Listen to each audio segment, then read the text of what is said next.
Blog Talk Radio.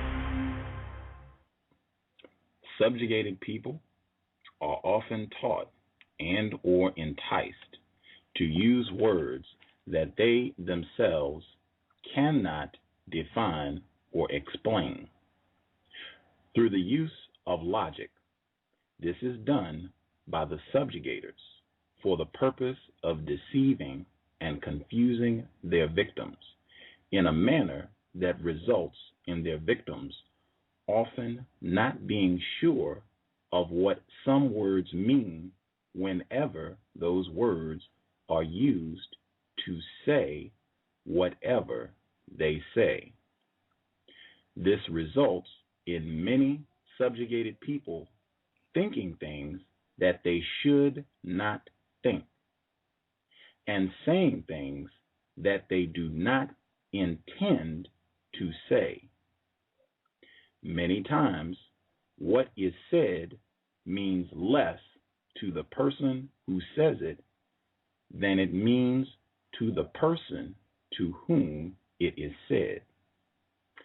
At other times, the same words may mean something completely different to the person speaking from what is heard, understood by the person listening. Where there is confusion in the meaning of words, there is a great possibility of much deception, unnecessary malice, mistaken judgment, mistaken action, non-correct intent, and or the general mistreatment of people. This is page 3 from the United Independent Compensatory Code System Concept, Compensatory Counter-Racist Codified Word Guide. This is not the code book. This is the word guide for Mr. Fuller's code book. Outstanding work, whole collection of terms, phrases, what they mean, and explanations as to why these terms can be used by victims to support counter-racism or why these terms should be avoided. Highly recommend that non-white people get the book. You can click Mr. Fuller's name in the description for the program. It will give you the order form where you can print out the form, fill in the information, and send it to Mr. Fuller if you would like a copy of the compensatory word guide or the code book. And I think you even can get a deal where if you get both of them together, you might get a discount. But just click his name. You can print out the form. And without further ado, our guest, his 10th visit to the context of white supremacy. Always a pleasure to have him with us. We are still learning and looking forward to learning more today. Our guest, Mr. Neely Fuller Jr. Mr. Fuller, are you with us? I'm here. Outstanding. Thank you again for being so generous with your time. Always a pleasure to have an opportunity to exchange views and learn more about counter-racism and codification. I want to get right to it, maximize our time. Hopefully we can be efficient here.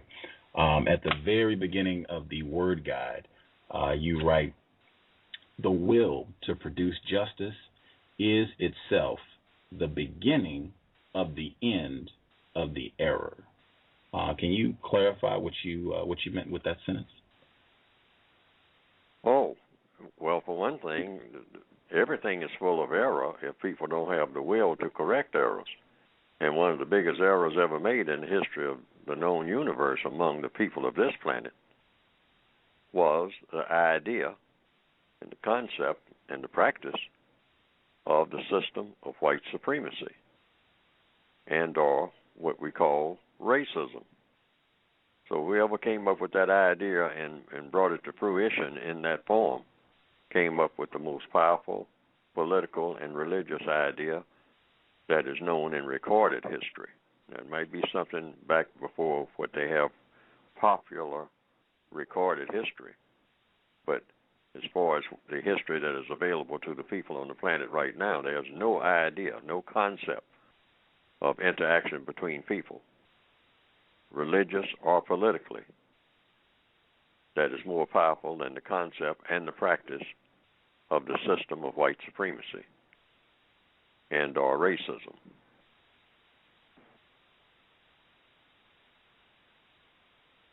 And so that's an error that should be corrected. It's an error. It never should have been. Never should have been established in the first place. We're in the universe. We should have universal people in the universe. That should be the classification of people in this universe. Universal people, universal man, universal woman. Very distinctive characteristics in both of them, and those characteristics should be spelled out based on what is the most productive, what is the most constructive, productively constructive behavior in all areas of activity: economics, education, entertainment, labor, law, politics, religion, sex, and war. We don't have that. We don't have anybody on the planet that's qualified for that, on account of this interruptive system called the system of racism, which is nothing but mistreating people based on color. It's the most powerful and a very simple idea, most powerful idea for mistreating people and getting things done based on the mistreatment of people that has been recorded so far in history. Nothing has compared with it. No other system has compared with it. It's based on fundamentally the royalist system, but it's based on mistreatment of people based on color, rather than kings and queens just saying that they can mistreat people simply because they're kings and queens. There's a cliche saying that goes back in some parts of history: the king can do no wrong. Anything that the king does, because the king is the king, is correct and righteous and should be followed and supported, simply because the king is the king. That's the royalist concept in its purity. The king is holier than thou. But now somebody thought of putting kingship and queenship on a color basis, and that idea spread like wildfire. And the color was, or rather the non-color, some people might say, was white. And then the people who were considered to be people of color, or people having color, were considered non-white. And if you were white, you were royal. If you were non-white, you weren't. And that all of the world's business should be done on that basis, 24/7, everywhere, at all times, without exception. And it was a powerful idea, and it swept the entire planet, and it's been in place right up to this very moment. And it never should have been in the first place, because, according to logic and basic evidence, it's a better way of doing things. For instance, a better way would be a system of justice, which would be guaranteeing that no person is mistreated and guaranteeing that the person that needs help the most gets the most constructive help. Now, that's a concept, too, that has never been seriously tried. It's been talked about, but it doesn't even have a definition, which is why I, after asking people what is the definition, and I was given all kinds of answers that were very unsatisfactory to me. So I made up one, and that was included in the Word Guide. Guaranteeing that no person is mistreated, and guaranteeing that the person that needs help the most gets the most constructive help in all areas of activity, everywhere in the known universe. And that conceivably would be a product called justice. Until somebody thinks of a better definition, I think that one will stand up. Particularly in lieu of, it's a compensatory definition, because I made it up, meaning compensatory, meaning making up for what's missing, because I couldn't find a definition that made sense. And when I asked people, well, who determines what is justice? And they said, well, in this area of the world, whatever the Supreme Court says that it is. That was the answer from a person who was a lawyer. And then I said, oh, well, what is it worldwide? Well, question mark. So wherever there's a question mark, everybody should be searching for an answer that would make sense. So I tried to come up with an answer that would make sense after trial and error and whatnot. I came up with that definition, that compensatory definition that is included in the Word Guide. I think it will hold up until something better comes along. If something better comes along, then that should be the way to go. But we sure shouldn't have the system that we have in place now, and that's a system of racism as a way to run the world's business. The concept is that a system of justice would work much better. You can get things done with the system of racism, but it's designed to destroy people in the process of getting things done. The evidence shows that in the system of white supremacy, racism, you can accomplish a lot of things if you just want to beat yourself on the chest and brag about accomplishing things. Having flying machines and machines that go to the bottom of the ocean and do all kinds of explorations and things like that. But it's designed to destroy millions of people in the process of being able to do these things. And people shouldn't be destroyed in the process of going to the bottom of the ocean or going into outer space or just getting through the day. It should be a better system. And conceivably, there can be a better system. Otherwise, if there can't be a better system, then you settle for a system of racism. But there's no strong evidence that the system of racism should have existed in the first place, when there's conceivably, by concept and possibly by practice, there could be a better system. That better system should be seriously explored.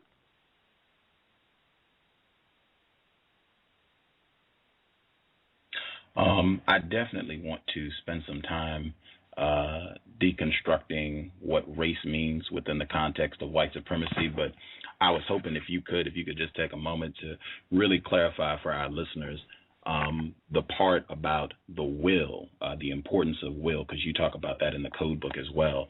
But the will to produce justice is itself the beginning of the end. What does that mean specifically? Beginning of the end of the system of racism. Doesn't it say that? Let's see. It's one sentence, and then the next sentence it says, therefore, the initial purpose of this work is to help people to produce the will to produce justice. This is in the introduction to the Word Guide. Mm-hmm. Right, and the will to produce justice means the end of racism, which is the thing that is already on the stage. The will for non-white people to replace white supremacy with justice. You're saying that just non-white people getting the will to replace white supremacy with justice is the beginning. And the white people themselves who believe in there should be a better system than racism in order to run the world's business. Should be a better system than that. A system of universalism, which would be based on justice rather than based on mistreating people based on color. If you're going to mistreat people, why bother at all? Why bother? Why have a system that's basically just an ego trip? And then claim that you need that ego trip in order to accomplish things, in order to make the trains run on time. You don't need that. In order to make the trains run on time, you just make the trains run on time. That's all. You don't need an ego trip. You don't need to go down, run up and down the tracks bragging about it. You just make the trains run on time. It's nothing to brag about. You don't need anything to brag about. That's another thing. The concept of racism is all about finding something to brag about. You don't need anything to brag about. You just need to do the things that are constructive in order to get things done. A person doesn't ever need to brag about anything. In fact, that's in the basic book. Everybody needs to stop bragging. Just quit it. Bragging about what? What is it to brag about? Just get the work done. And then when you finish a job that needs doing, Just look around for the next job that needs doing and then do that. You don't need to take time out to do any bragging. Who are you bragging to? You're doing what you're supposed to do if it's of constructive value. And you should have the will to do that because conceptually and logically speaking, that's what people are here for, to solve problems. How do you come to that conclusion? Because there are problems to be solved. And everything is a gift. We're given fingernails, we're given fingers, we're given arms, legs, a brain, breathing apparatus, some pretty first-class equipment for getting jobs done. That's what it's all about, getting jobs done in the most efficient manner without harming anyone, without mistreating anyone. Just get the jobs done that we're assigned to do. And we know that we're assigned to do them because the jobs are here, just like we are here. What were people created for? We don't know. But we have a pretty good excellent idea. Based on what? Based on we're here. First of all, something put us here, everybody, people, grass, rocks, air, trees. We're put here by whatever created what is here. Now, put here to do what? Apparently, based on evidence, to solve problems. How do we know we're put here to solve problems? Because there are problems right in front of us from day one. The universe could have been created with people in it, with no problems to solve. Absolutely none. All problems would be solved. But evidently we're put here to solve problems because we are here and the problems are here. So everybody wakes up in the morning with a problem to solve and a series of problems to solve all day long and the next day and the next day. So a person could just about conclude that we're here to solve problems and to solve them in the best, most constructive manner. Just don't solve them any kind of way, because if you take that position, then you'll be defying the logic that has to do with solving problems without making any. Now, that's a quotation that I came up with, a compensatory quotation. Solve problems without making any. The process of the way we go about doing things on this planet, and as far back as anybody can remember, oh yes, people go about doing things that have to do with problem solving, but in the process of solving one problem, they may make another problem. Sometimes 3 or 4 problems that they didn't have before. So that should always be kept in mind in the machinations of problem solving, in going about solving problems. Solve problems without making any. Don't make any new problems when you start solving one problem. Don't make 2 or 5. But you have to have the will to do whatever needs to be done. And the only way you'll have the will, first of all, is to understand that it really needs doing, what we're supposed to be doing. Non-white people have been taught that they don't have to have the will to do anything. All they have to do is just stand around and wait to be told what to do. Told by whom? The white supremacists. That's not the best arrangement. Definitely isn't. Too many problems to be solved for that kind of foolishness to exist based on color.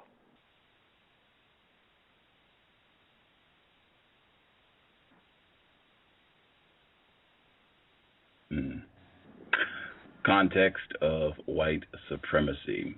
Our guest, Mr. Neely Fuller Jr., and I will read once again the opening statement for the word guide. Should be very familiar if you do not understand white supremacy, racism, what it is, and how it works, everything else that you understand will only confuse you. Mr. Neely Fuller Jr.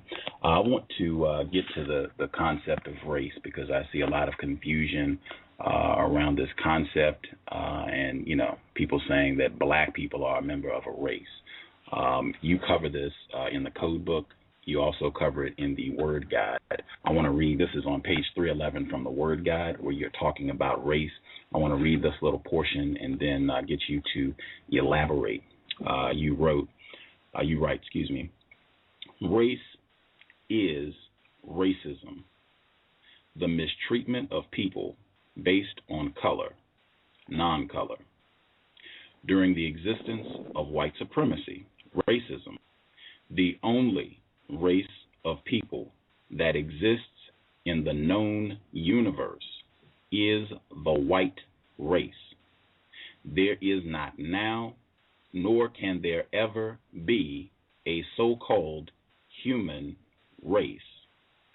Humans do not practice racism.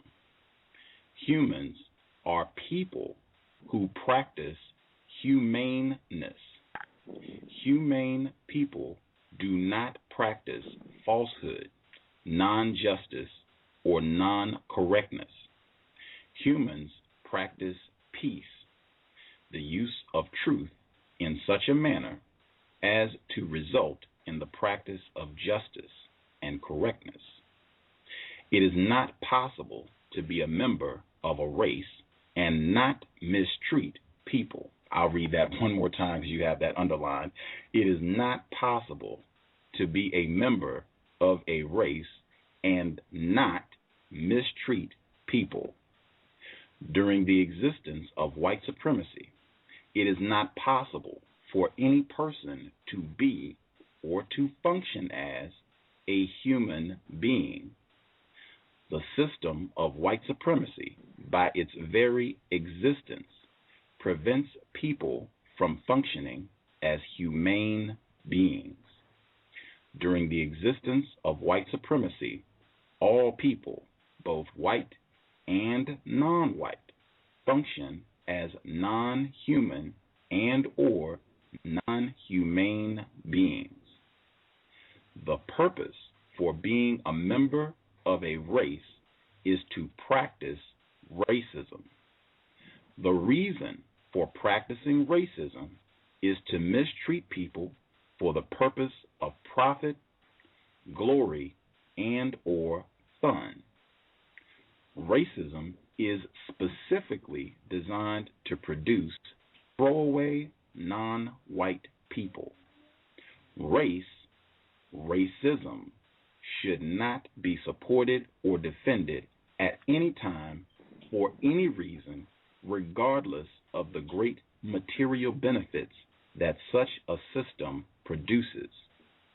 The number of people that are abused and destroyed by the racism system is proof that such a practice should be replaced with the system of justice, balance between people.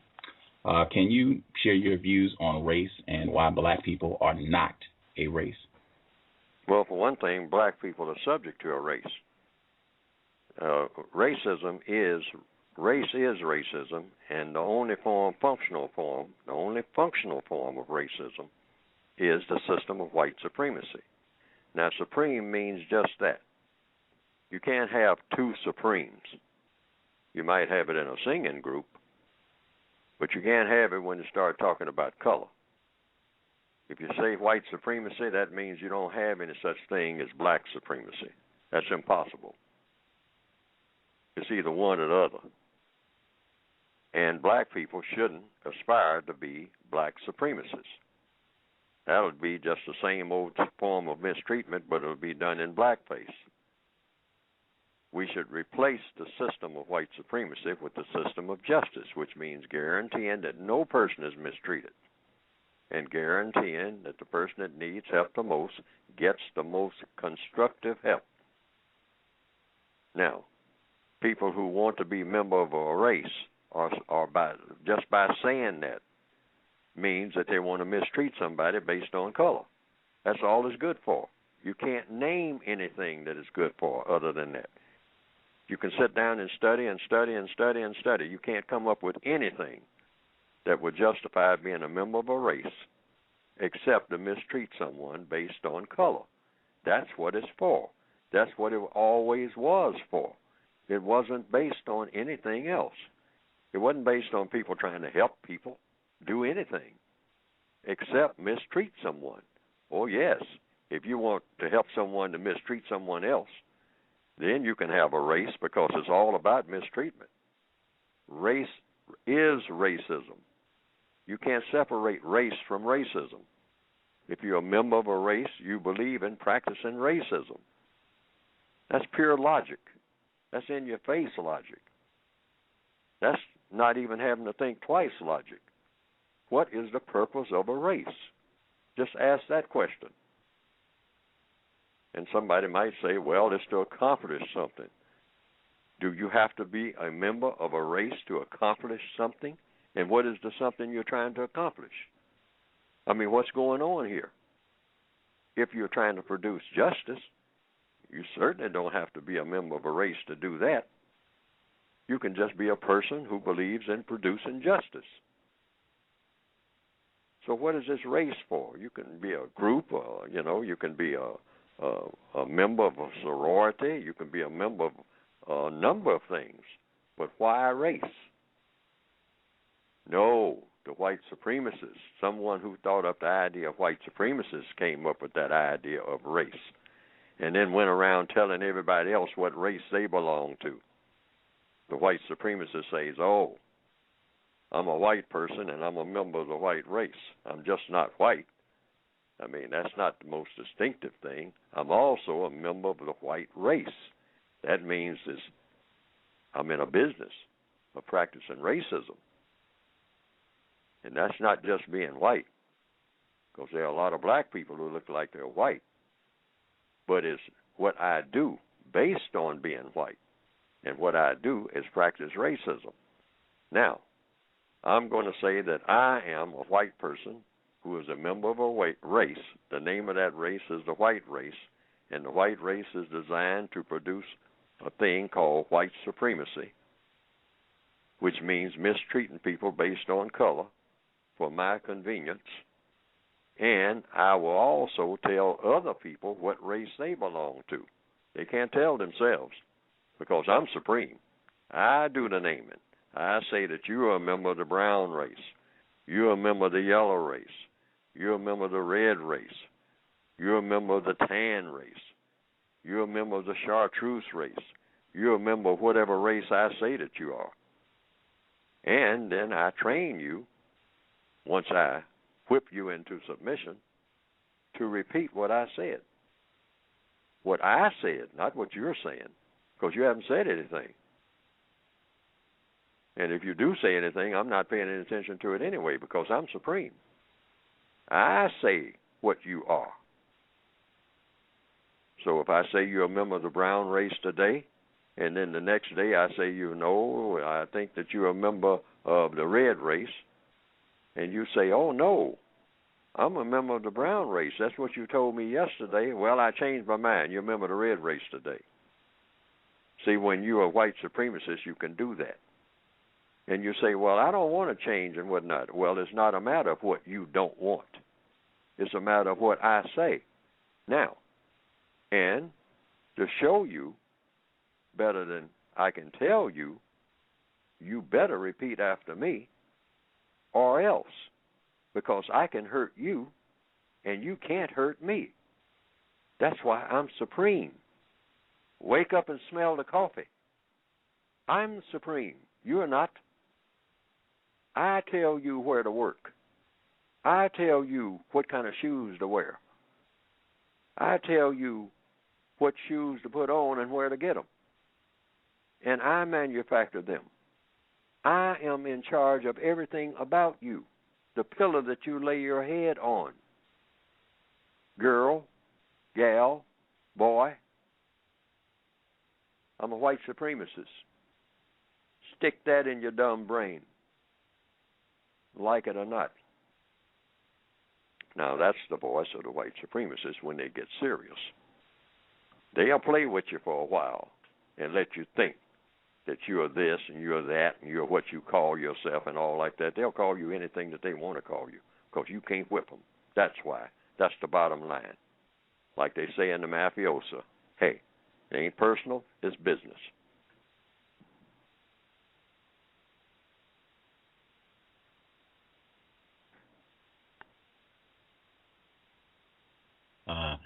Again, Mr. Neely Fuller Jr., I believe I have heard you discuss this matter before.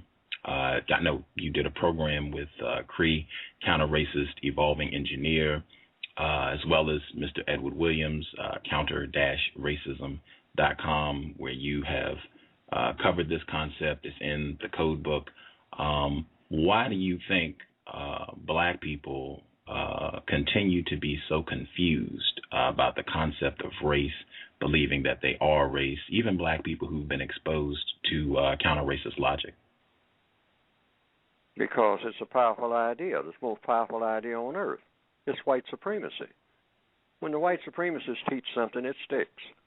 Why? Because they know how to kick people all up and down the road and make it stick. That's why.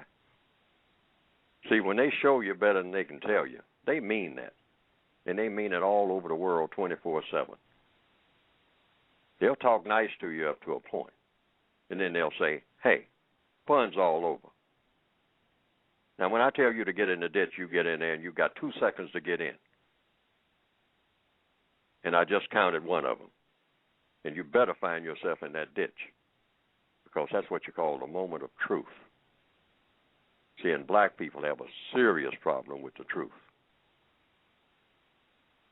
Yet, in this area of the world particularly, because black people always talk about keeping it real and all like that, we don't know anything about reality. Nowhere close. But the white supremacists do, because they teach us what we know, even the things that we look forward to, the things that we want to do, the things that we cherish most. It's all taught by them. Black males going around calling themselves men, nowhere qualified, nowhere on this planet. When they call black males boy, they got it correct.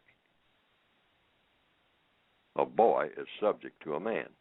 That's why even black people themselves, as far back as I can remember, black males going around calling themselves men all day long. Hey, man, where you going, man? What's up, man? Oh, man. Oh, man. Come on, man. Trying to reinforce something that's not true. Might as well say boy. That would fit. Because that's what the white supremacists say that we are. Because boys are subject to men. Martin Luther King went to Memphis to support the garbage workers, all of whom were black males for the most part. Most of them were. And there are plenty of signs, plenty of photographs that show black males with signs at that time in 1968, walking around with signs saying, I am a man, announcing it to the world. Now, when you have to walk around with a sign saying that you're a man, that might give someone suspicion that maybe you might not be one. You just want to be one. Because when you're a real man, you don't need a sign. Everybody knows it. Black males themselves, as far back as I can remember, they don't do so much. They don't say it so much now because of the refinement of racism. But black males will be arguing among each other like they do. We're always proving our manhood to each other. Take our shirts off. We think that that'll make us a man. Stick out our chest. Lift some weights. We say, that's manhood. I'm a man. You're looking at a man. And then a white supremacist walks up on the scene and says, y'all better be quiet. Here come the man. I've heard it all my days in one form or another. It means the same thing. No, mister. Yeah, you may have the muscles of a man, but you ain't nowhere close, because here comes the man. And all of a sudden, you're a whimpering boy, particularly when you get ready to send up the river. And all of these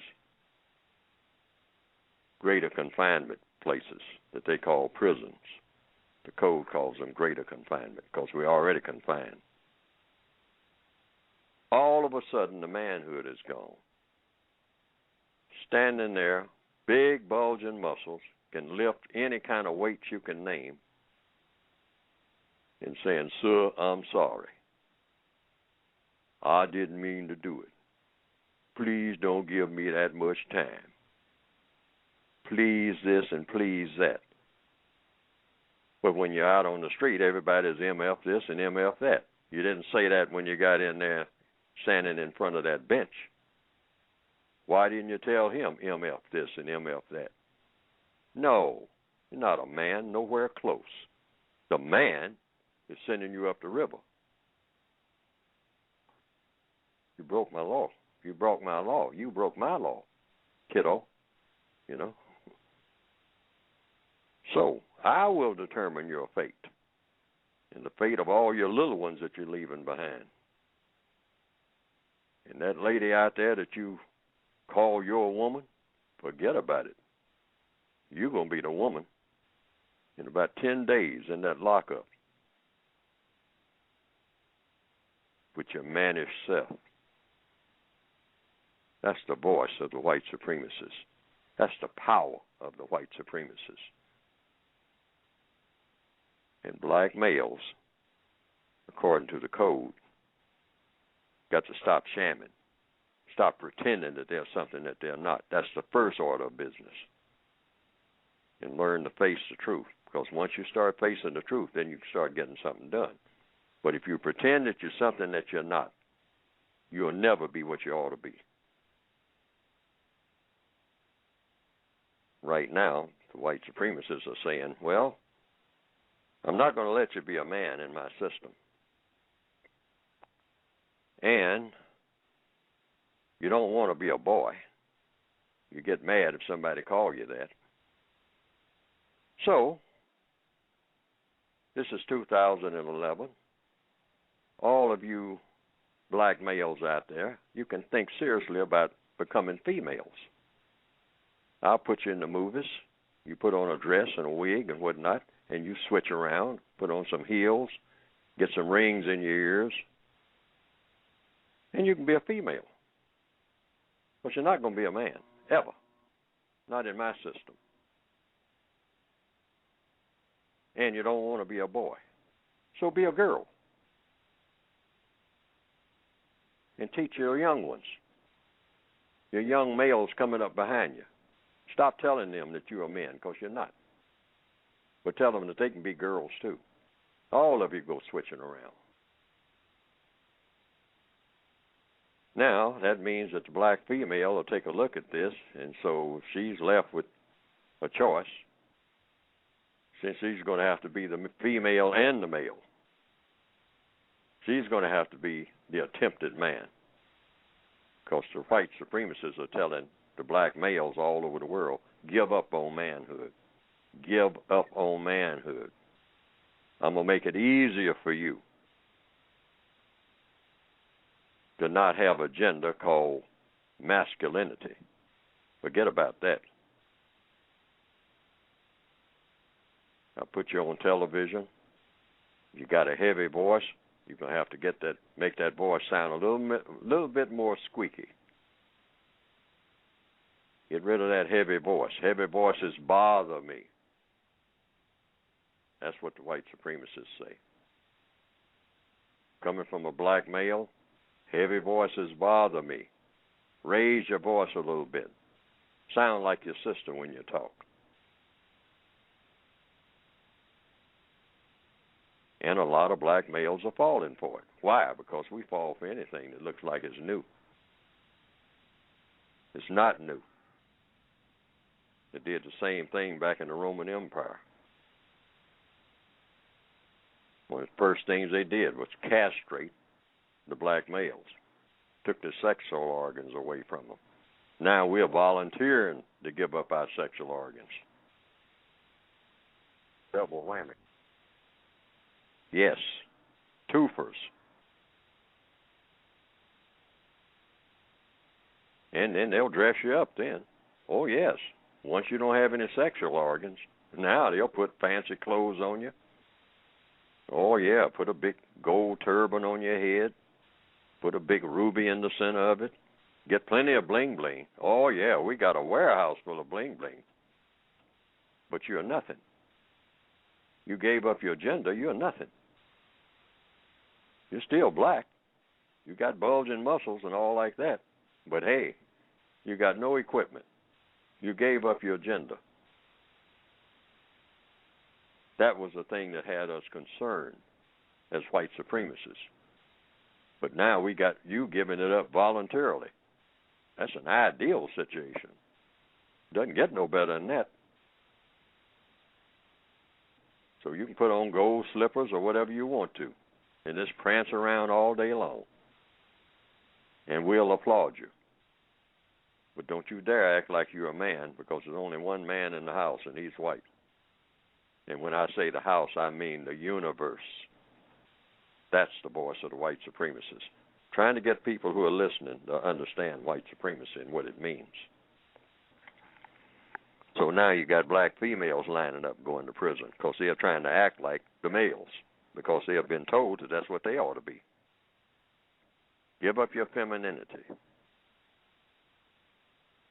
I mean, you ain't got no man, never will get one. The black male, he's nothing. He's nothing close to being a man. And he's given up on ever being one. So that means you got to be it all. So you be a crossover. You be everything. Male, female, whatever. Animal, whatever.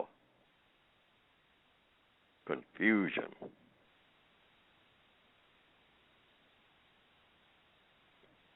One of the biggest jobs you can do with any person is to confuse their gender. You can confuse an animal like that. But most animals will not buy into it. You have to really train an animal to get them away from gender. You start fooling around with that horse will kick you. Unless you really get it tamed. You got to do a lot of taming, to make that horse, a male horse, thinks that it's a female horse. You got to do a lot of training to do that. But with a black person in the northwestern hemisphere, as watered down as our brains are, you can get us to do anything. We even go out and pay to get ourselves branded. We were branded on the slave ships. It's called tattoos. Donald Trump said that he tell his children two things. I saw him on television several times.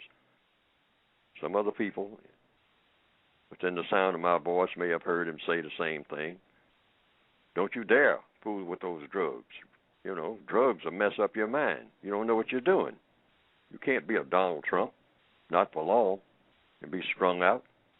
And the next thing, no tattoos. Don't put nothing on your skin. Don't go out and pay somebody to brand you. That's what he's saying. You don't need a brand. You don't need anybody to make a billboard out of you. You don't need graffiti. Lots of black people, some of them with very dark skin, going out and getting all that blue stuff all over them. It looks like a bunch of junk. And paying for it. Well, why did you do that? Well, that's the latest thing. Latest thing? According to whom? I don't know. Supposed to be a smart people. We're looked upon as garbage. You can do anything with garbage. This is not talking down. This is talking up. Or better still, talking straight. talking truth. We need to hold up a mirror to ourselves and then turn that mirror around, and see what kind of reflection we get from the white supremacists. Because nobody's on the page they ought to be on. The white supremacists are not on the page they ought to be on. They're powerful, but they're not the kind of people they ought to be, because they shouldn't be racist. That's number one. So they're not qualified for universality. And black people are not qualified for universality because they are the victims of the white supremacists. So everybody's on the incorrect page, and you've got an incorrect world because of it. That's why you got all that foolishness going on right now as we speak in the so-called Middle East and all the rest of the world. Anywhere you go, you don't see anything but foolishness. Even with all the modern conveniences, even with the cell phone, you see absolute foolishness. People get on the cell phone and talk absolute foolishness all day long, which Codification says don't talk to anybody unless you got something constructive to say. The world would suddenly get to be a very, very quiet place.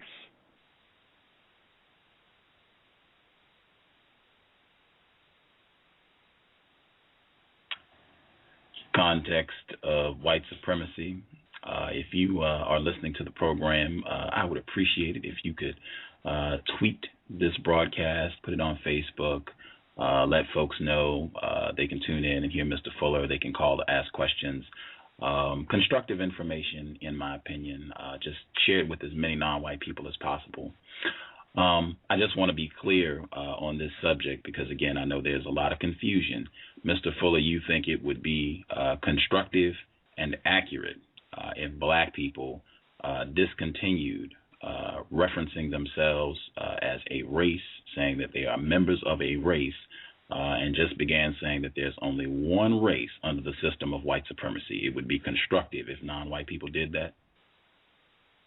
Sure. It shouldn't be any race at all, any race of people. What are we racing against? What race, what does that mean? And if you're racing against color, color was put in the universe. You're going to race against somebody's color? What kind of sense does that make? That's white supremacist thinking. We don't need any more of that kind of thinking, period. Not on this planet or any other planet. It's very unworthy of any people to start down that road. The white supremacists, the white people who have bought into it, have become addicted to it.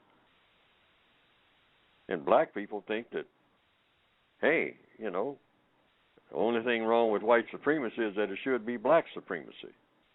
And that's stupidity, too, on a mass scale, because it's all about mistreatment. We don't want any more of that. We should have universal man and universal woman with universal characteristics. And what are these universal characteristics? Well, you start with the things that is missing mostly, and that is people who believe in facing the truth and who believe in justice.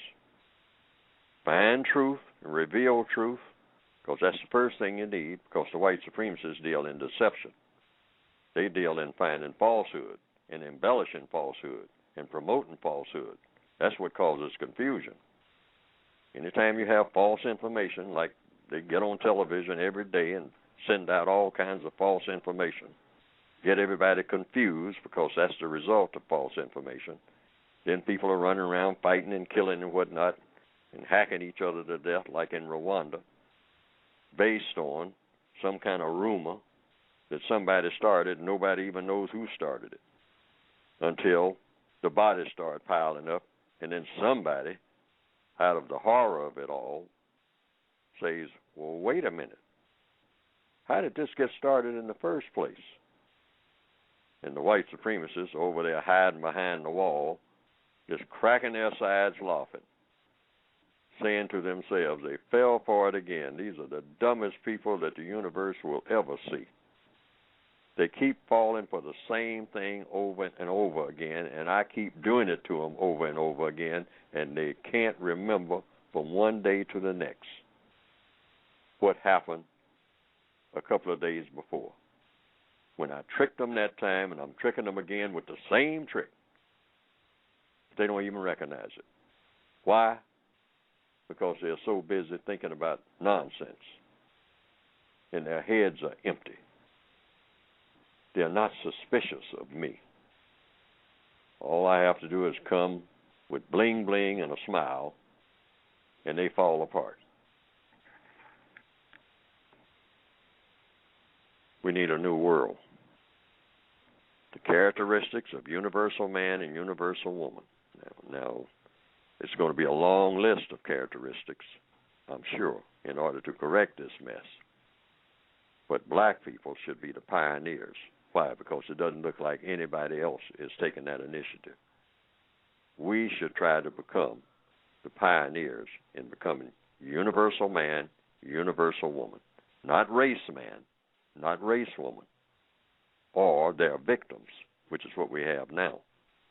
But universal man, universal woman, because we are in a universe. We've been given a wonderful universe where everybody can be fed. Everybody can actually be happy most of the time. And everybody can have shelter. It's everything. It's everything that it takes to sustain the people on this planet is here. The creator of this planet put it here. But we abuse it all. And the white supremacists are the master abusers of all. They're the greatest abusers of everything that's here. They don't like anything that's the way it ought to be. They work against things being the way it ought to be. They build up to tear down. And to make jokes about people's misfortune. And have black people laughing about people's misfortune. One of the first things you learn as a young person is how to laugh at someone's misfortune. That's what the system of white supremacy teaches. Somebody slips on a banana peel, and that's supposed to be funny. They broke their arm, and that's supposed to be funny.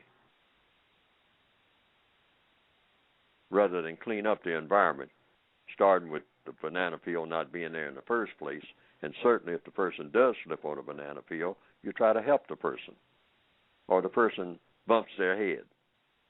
Some of the first things you learn in cartoons,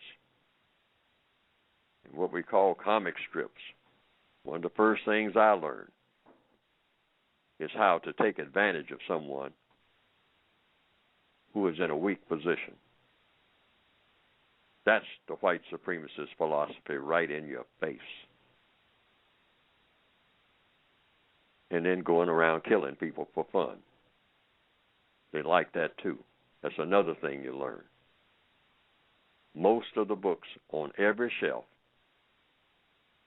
in a well-stocked library, you might say, is all about how to kill somebody. Not how to nurse somebody to health, if they are in an unfortunate circumstance, but all about how to kill or how to abuse somebody.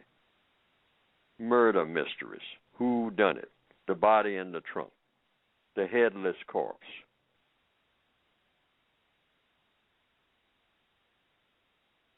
Killers on the range.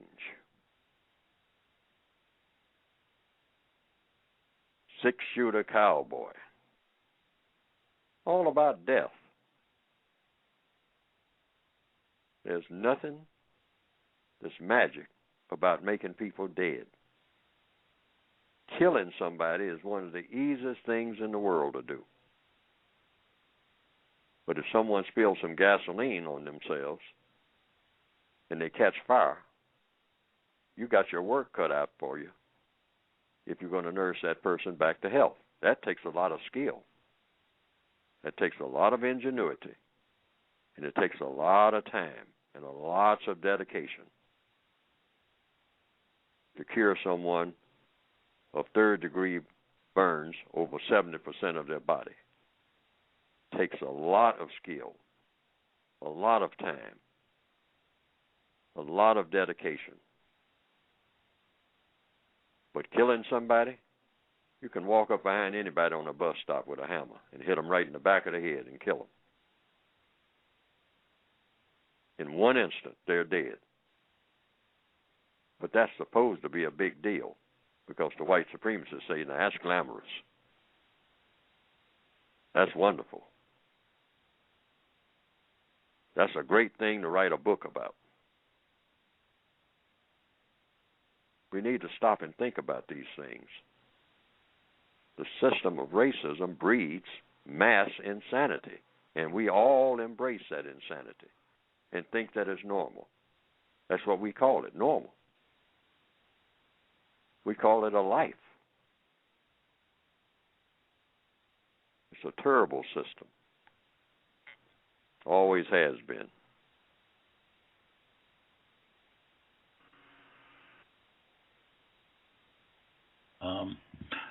My co-host Justice is also on the line. I want to see if she has some questions, but before I do, I just thought this was, I'll just share and you will understand.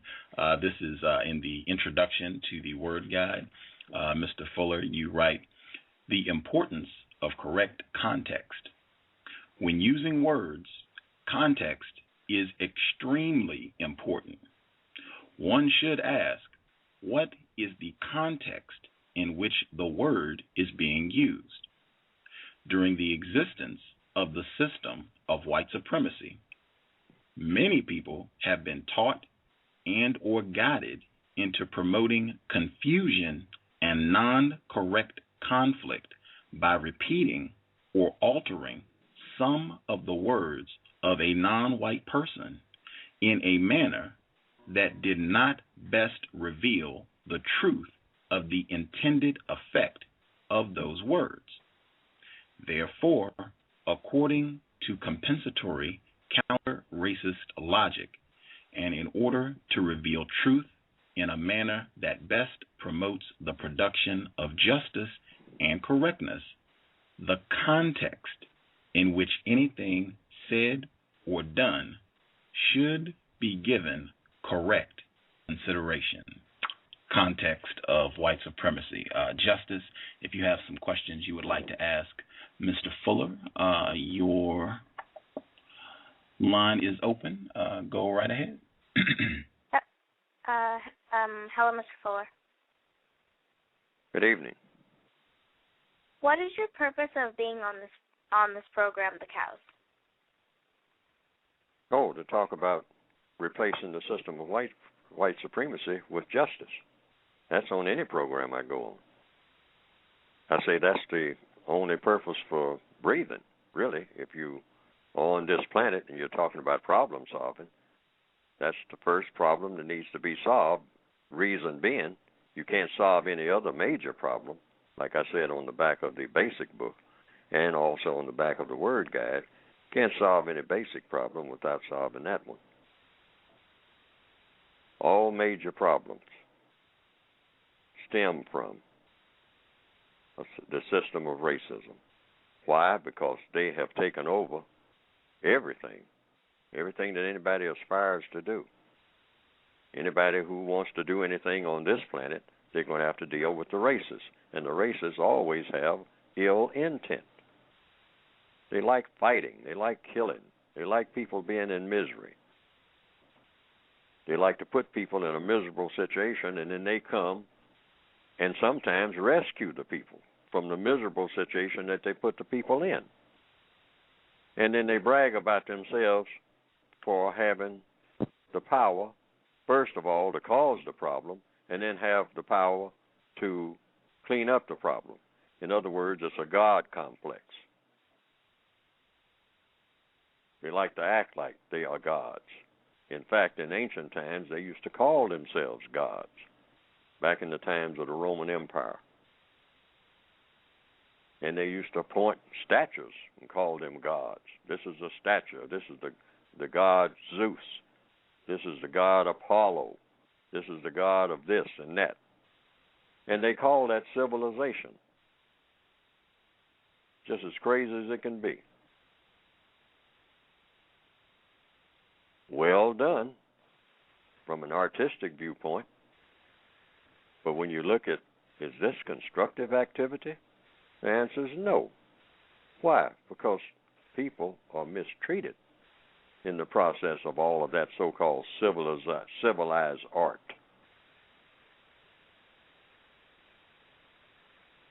And that's why I'm on the program. That's why I'm on any program. That's why anybody should be on any program anywhere, is directly and indirectly to talk about, if not talk about racism directly, talk about it indirectly simply by talking about producing a product called justice. If you're going to make a play, it should be about producing justice, guaranteeing that no person is mistreated, and guaranteeing that the person that needs help the most gets the most constructive help. That's what all conversations should be about as a priority, either directly or indirectly. Why? Because that's what's needed. I think it's a song by Dionne Warwick. He's one person who sang it. I refer to it every now and then. It's an old song, what the world needs now. They say is love, sweet love. But you can't have love without justice, because love and justice are one and the same. So you can say what the world needs now is justice. We don't need another mountain. We don't need another valley to cross. We don't need another ocean to cross. We got plenty of oceans. We don't need to travel to outer space and try to find some people out there, not with the mindset that we have. We shouldn't come in contact with anybody. If there are some people in outer space and we come in contact with them, if they got any sense, the first thing they should do is run. Because we don't bring anything but bad news. Because we definitely shouldn't want to contaminate the people who are out there, wherever they are, with the kind of stuff that we do here. We haven't cleaned up this place yet. And that's why I'm on the program. What are some suggestions of how to unconfuse non-white people? Say that again. What are some suggestions of how to unconfuse non-white people? Oh, first of all, by telling them to look for the truth, even when it hurts. And truth shouldn't hurt, but if it does, it shouldn't matter, because sometimes medicine does hurt. You can put some iodine or some alcohol on an open wound and whatnot, it might hurt, but it's also healing. So it's supposed to hurt as it heals. That's a signal that something is way out of order. Pain serves a purpose, depending on the context of the pain. There's that word context again.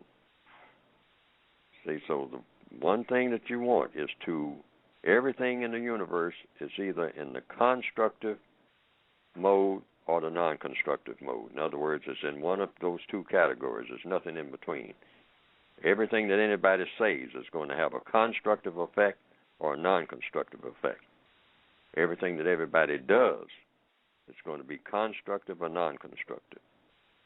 So everyone on the planet should try to be as constructive as they possibly can. And you have to study what is going on around you, not just in books and whatnot. I forgot who said it. I think it was somebody, some baseball coach who coined the expression. I always like to, if someone says something, I always like to say that that person said it, so people don't think that I'm saying it. See, because everybody should stand by their work, not somebody else's work. But I think it's a baseball coach who said, and other people may have heard this, I don't remember the exact statement, but it's that you can learn a whole lot just by watching. Not necessarily just by studying a book and say that that's the only place I can learn. But you can just watch people come and go. Just watch everything that they do and listen to everything that they say. And you can learn a lot. You can learn what not to do and what to do simply by watching. Cause and effect, because everything is going to be constructive or non-constructive. So just walking down the street, you can just stop and just observe people. Ask yourself, Who is that standing over there? Who is that person who is getting on the bus? Where is that person going? Who is that person just walked past me? And where is that person going? And what is that person going to do when that person gets where that person is going? And whatever that person does, is it going to be constructive or non-constructive? And if so, why? You're around people most of the time. Most people are around other people.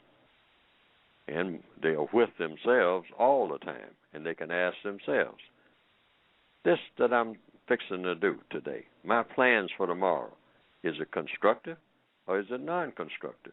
And if it is constructive, how?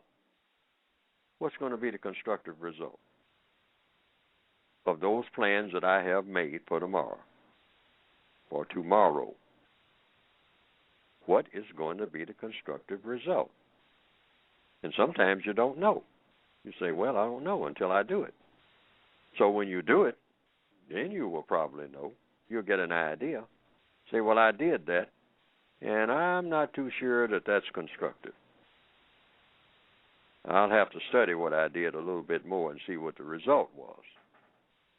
And if it proves to be constructive, then you might try it again. And if it proves to be constructive again, then you can say, well, now maybe I should just codify that, and I should do a whole lot more of that, because that always has a constructive result. And that's everything from the places that you go to the food that you eat. Measure the result. Look for the result. Constructive, non-constructive. Nothing in between.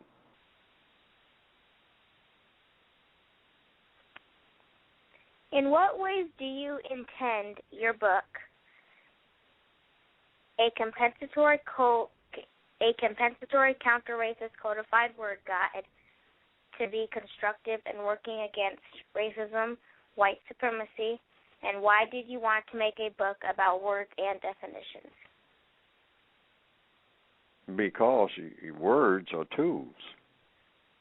A word is just a tool, like a pair of pliers or a broom. A broom is a tool. A pair of scissors, that's a tool. In its own way, a clock is a tool for measuring, where you want to be and where you don't want to be at a given time. Telling time, we call it, even though time is one of those things that there might be a lot of difficulty in telling what it really is in essence. But somebody invented something called a clock, and that's a tool for just measuring what you're going to do and what you're not going to do, or how you're going to do it, et cetera, et cetera, et cetera. So words are the same way. They serve the same purpose of any other tool. They are tools for expressing ideas or concepts or thoughts. You think something, and then you want to tell people what you're thinking. In order to do what? In order to do something. Thought, speech, and action. That's why that's on the cover of both of the books. The basic book, code book, and the word guide is just out now. A textbook workbook for thought, speech, and or action. It is directed toward victims of racism, but any process calls, first of all, for some thought, and then if people can speak their thoughts, they want to use the correct tools for speaking so that they don't have what? Confusion. Because sometimes when people say things, the person who is listening becomes confused. And people who have incorrect intent do that deliberately. That's why the racists, the people who believe in the system of white supremacy, they believe in using a lot of tools called words to confuse people. Because when you can confuse people, you can dominate them. The person who knows what the truth is, and you have to know what the truth is in order to be an excellent conveyor of a lie. But a person who is an expert at doing it, or who is an advanced student in doing it, can cause a lot of confusion. And when one person can confuse another person, the person who is the most confused will be the most vulnerable person. In other words, that person will be weakened by his or her condition of confusion, caused by words. The person who used words were confusing them. They said, you go east and you can get to where you need to go, when maybe you were supposed to have gone west. And so when you go east and you don't find what you were looking for, and then you come back, and a master confuser will say, well, what did you do? Say, well, I went east like you told me, and I didn't find what I was looking for. Said, oh, you must have misunderstood me. I didn't say east, I said west. Didn't you hear me? Say, well, I thought I heard you, and you distinctly said east. No, you didn't hear me correctly. No, you go west. You wasted a lot of time. You're running behind time now. Now the person is getting confused. And the person who is doing the confusing is getting stronger. The person who is being confused is getting weaker. Next thing you know, they'll begin to think that they're losing their minds. And the person who is doing the confusing is laughing at the whole thing, because they keep fooling the person. And they're using words to do it. And on this planet, the white supremacists are the masters of confusion.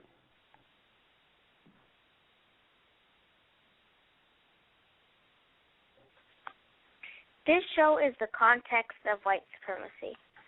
In your book, you say, when using words to talk about anything, context is extremely important. Why is context extremely important?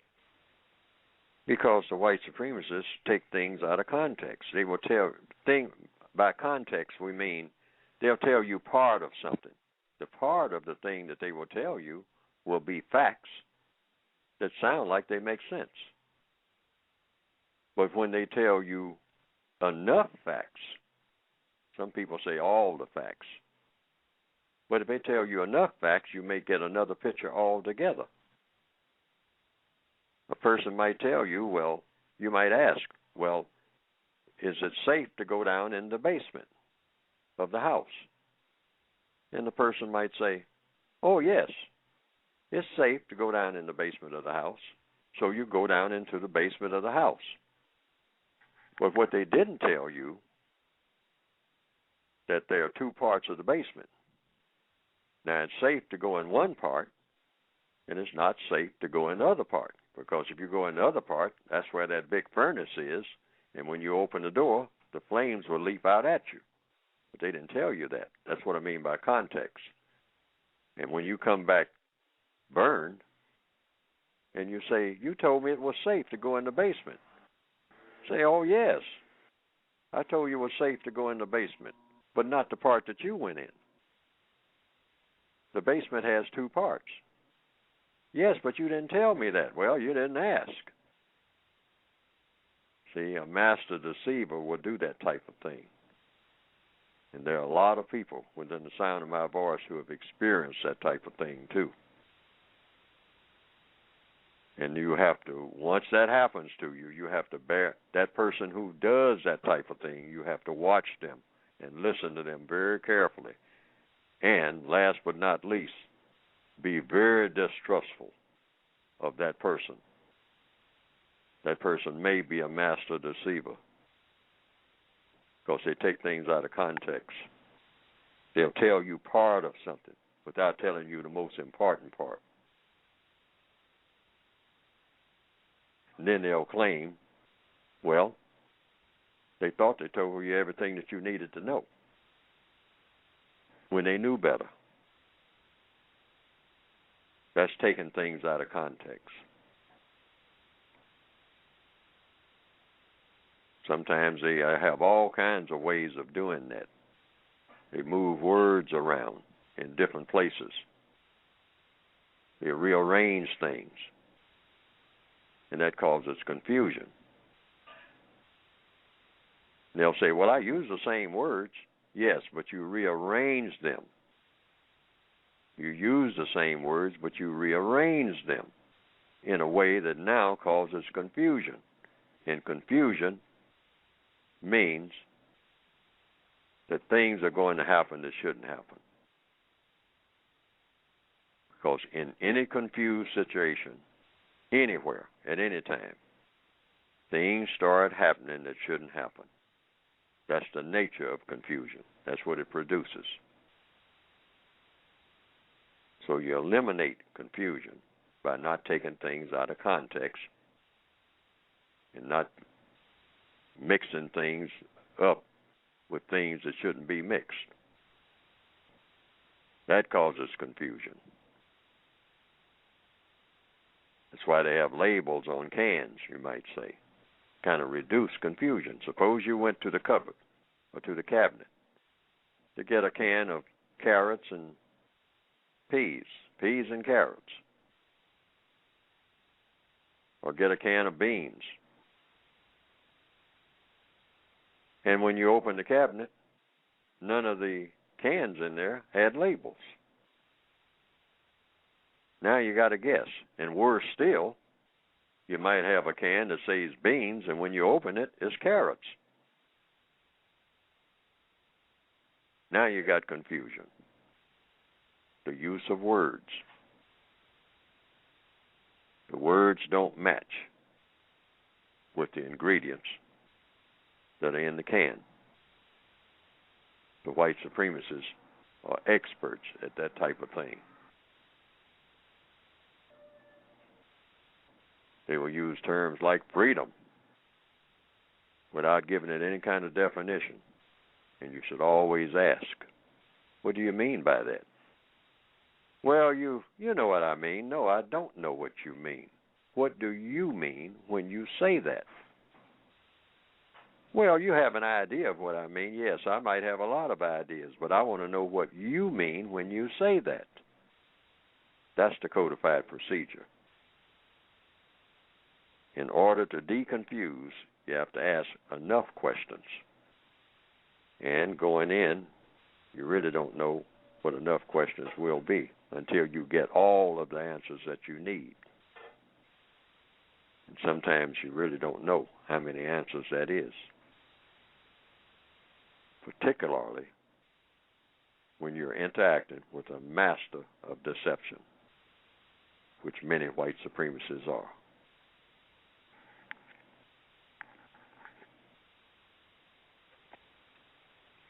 Can you please explain why racism is a problem today? It's a problem because it exists, and it exists in the form of something called the system of white supremacy, a system that takes in everything that everybody does 24/7, 24 hours a day, everywhere on the planet, in all areas of activity. And I have them listed in the book. These are areas that I made up. I think that they cover most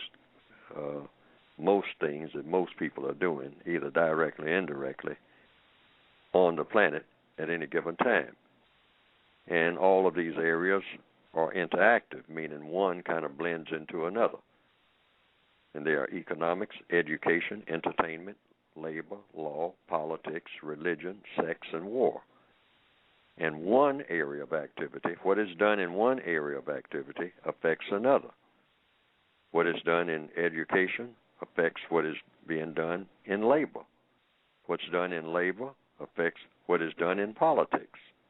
What is done in politics affects what is done in religion. Sometimes people will say, well, you can't mix religion with politics. Well, let's look at what politics is in its true definition, a compensatory definition. A compensatory definition for politics is people interaction and or people relations between people. Now, what is religion? A strong belief backed up by action.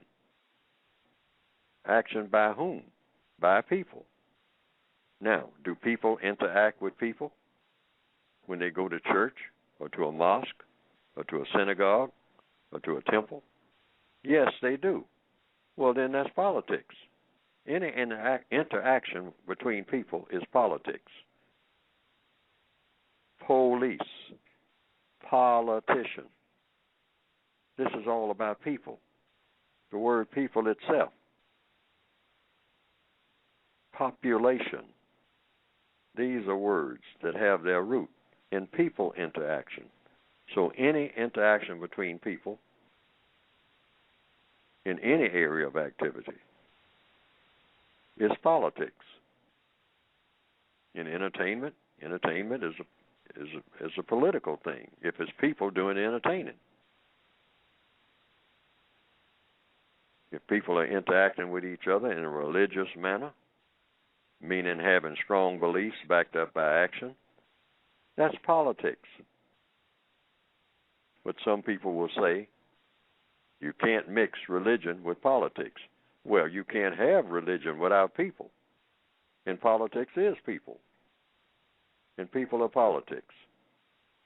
You can't have politics without people. And you can't have religion without people either. Except, as if you're talking about people interaction. These are the 9 areas of people activity. Now, animals do have their own interaction, but you don't call it politics because it's not people. And animals do have their religion because they do have strong beliefs backed up by action. Whatever you see that animal doing, that's that animal's religion because they're doing it. But it's not politics because the animal, you might say like a goat or a bear or a pig, these are not people.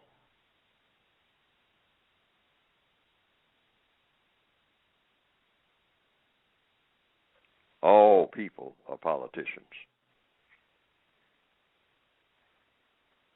if they interact with other people.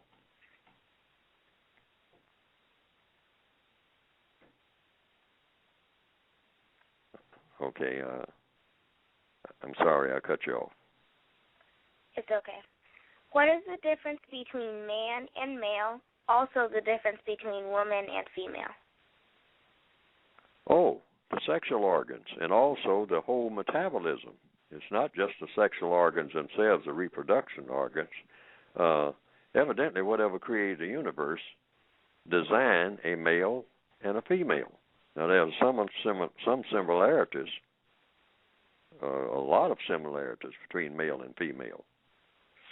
And but a female person has very distinctive characteristics that a male does not have. And a male has very distinctive characteristics, mostly when it comes to the reproductive organs, or the sex organs, as we call them. That's what makes the great distinction. A female has ears and eyes and a nose and whatnot, so does a male. But when you start talking about the sexual organs, that's different, and it's supposed to be different. And people are not supposed to pretend that there is no difference.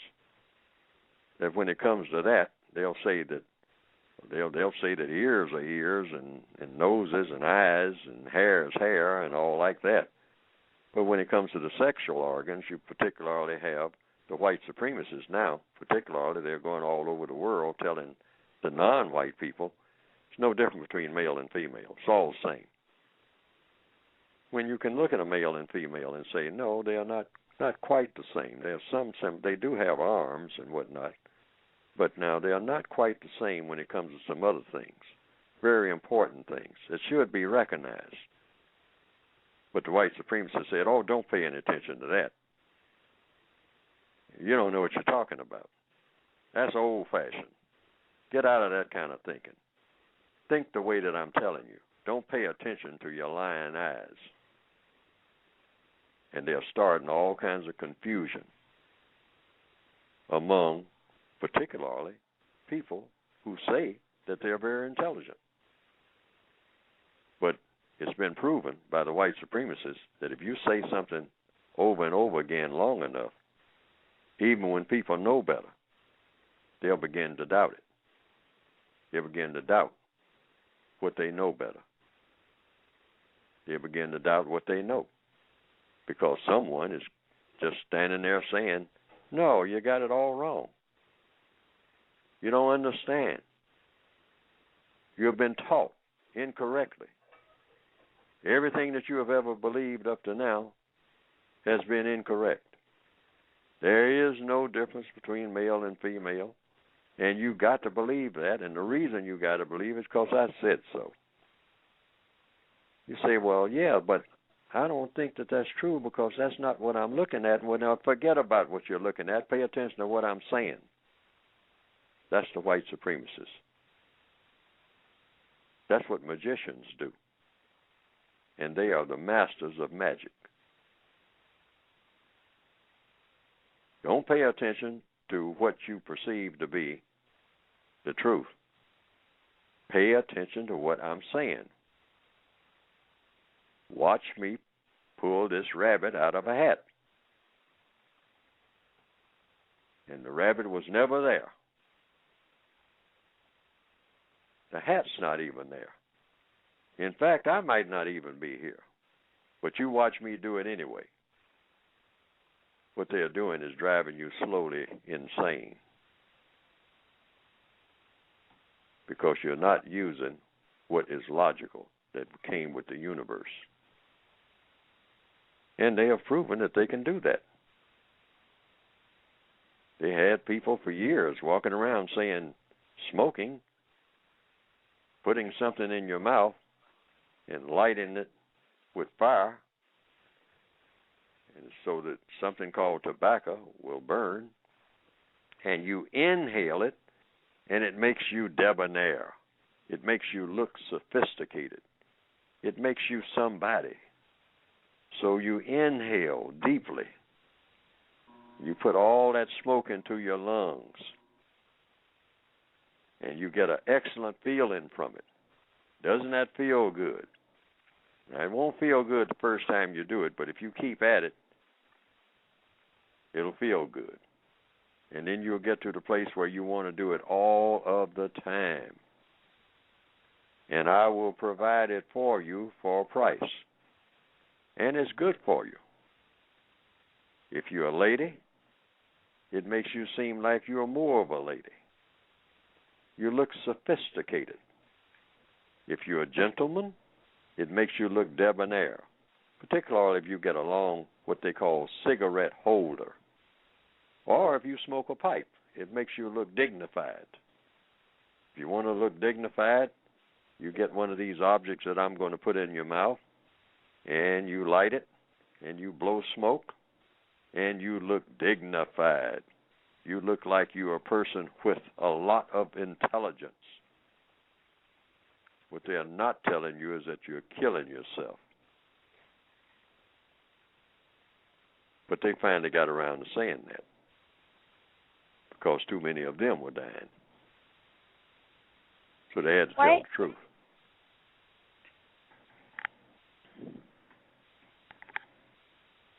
Hello. What is the difference between man and male? Male and male? Man and male. Oh, a man is a manager. And a male is just a male. He has sex organs that says that he is a male. He can reproduce. He can have. He can match for purposes of reproduction or for pleasure with a female person, and because he has what you call sexual organs, testicles, a penis, phallus, they call it. Okay, and he's designed that way, very carefully designed. Now, a man is the same thing, except a man also has the ability to manage. A woman has the ability to manage too. That's why you have the last part of the word woman, the womb of man, is also a manager. And they both manage whatever the assignment is that they have to manage. but they do not change or should not change one to the other.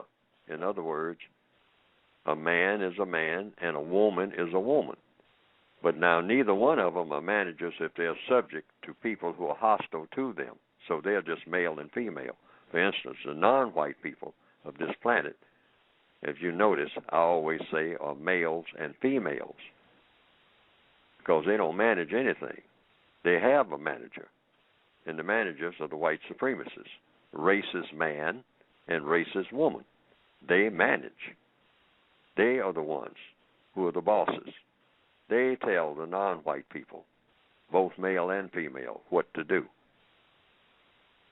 And that's why they don't, except when they're not being polite, they call them boys and girls, because men and women are dominant over boys and girls. Sometimes they call the females, black females, non-white females, gals. All right? And sometimes they do it in an insulting manner, and sometimes they don't. Sometimes they do it in a humorous manner, or just in a casual manner. But basically they are saying, you're not managers. You can't manage anything without me, without racist man and racist woman, meaning the white supremacists. We are the men and women of this planet. There are no others, the white supremacists, because we manage our affairs and everybody else's. Racist man, racist woman. All of the non-white people are males and females. They are not qualified to be men, not qualified to be women. They are children, male and female children, regardless of age.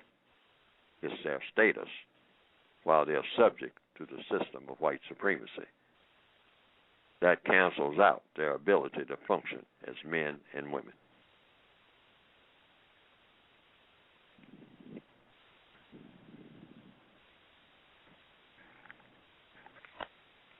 Can you explain why you promote according to logic, non-white people according, referring to non-white people as parents, mothers, and or fathers? Why non-white people can't be mothers and fathers? I don't think I understood your question. Can you explain why you promote according to logic, non-white people avoiding referring to non-white people as parents, mothers, or fathers? Because in order to be parents and legitimate mothers and fathers, you have to be men and women. Children cannot be mothers and fathers. So all non-white people are in a childlike state, meaning they depend on racist man and racist woman. So they can't be parents. They can reproduce, but they can't be parents because they depend on someone who is hostile to them for everything that they are going to get and everything that their offspring is going to get. For instance, a black male and a black female can produce a child, another child, because that's children producing children. Regardless of their age, they're still children producing children in the system of white supremacy. But the white supremacists have to take care of all of them, both the black male and the black female and the child that they produced. So you have 3 children, all under racist man and racist woman, who are the illegitimate parents. They're illegitimate because they kidnapped them. They kidnapped first the black male and the black female, and that term fits. Kidnapped, kid, meaning they took children. That's what they were. If they had been men and women, they couldn't have been taken. But they were in a childlike state of mind. They didn't have enough knowledge and understanding of what they were dealing with. So they were taken. And then when they reproduce themselves in the form of another child, what you have is 3 children who are subject to the system of white supremacy. Race is man and race is woman, collectively. And that's the way that works. And they cannot grow into what you call grown people in that system because the system does not allow it. So they are born children and they die as children as long as the system of racism exists. All the more reason why the system should be abolished and a better system put in place called a system of justice. Then you can have universal man and universal woman. And that would include, naturally, black people. In fact, it should include everybody, but particularly black people because they have been retarded for so long and kept from being and functioning as men and women. They've just been functioning as children as long as the system of white supremacy has been established.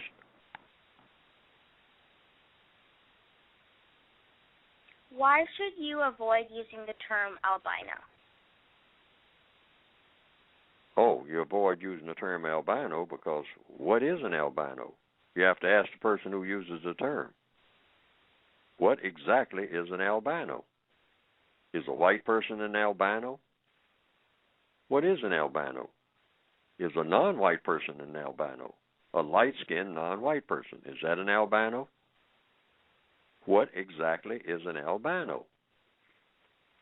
You have to ask the person who says that he or she is an albino, or if a person calls somebody else an albino, you ask that person, wait a minute, what is an albino? Explain it. Where'd you get the term? What makes you think that you can call somebody an albino?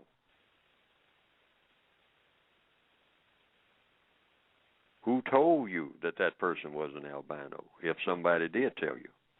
Where did you first hear the term? What does it mean? What does it supposed to mean? What should it mean? And as a result of you learning what it does mean, what are you supposed to do about it? You can ask a lot of questions, but the first one is, what's an albino? I don't know. But when a person uses that term, everybody should ask, what's an albino? Before we get too far down the road, what's an albino?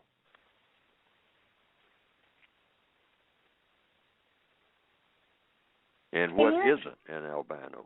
You can even ask that question. If that person is an albino, what isn't an albino? And why? And why are you making this distinction?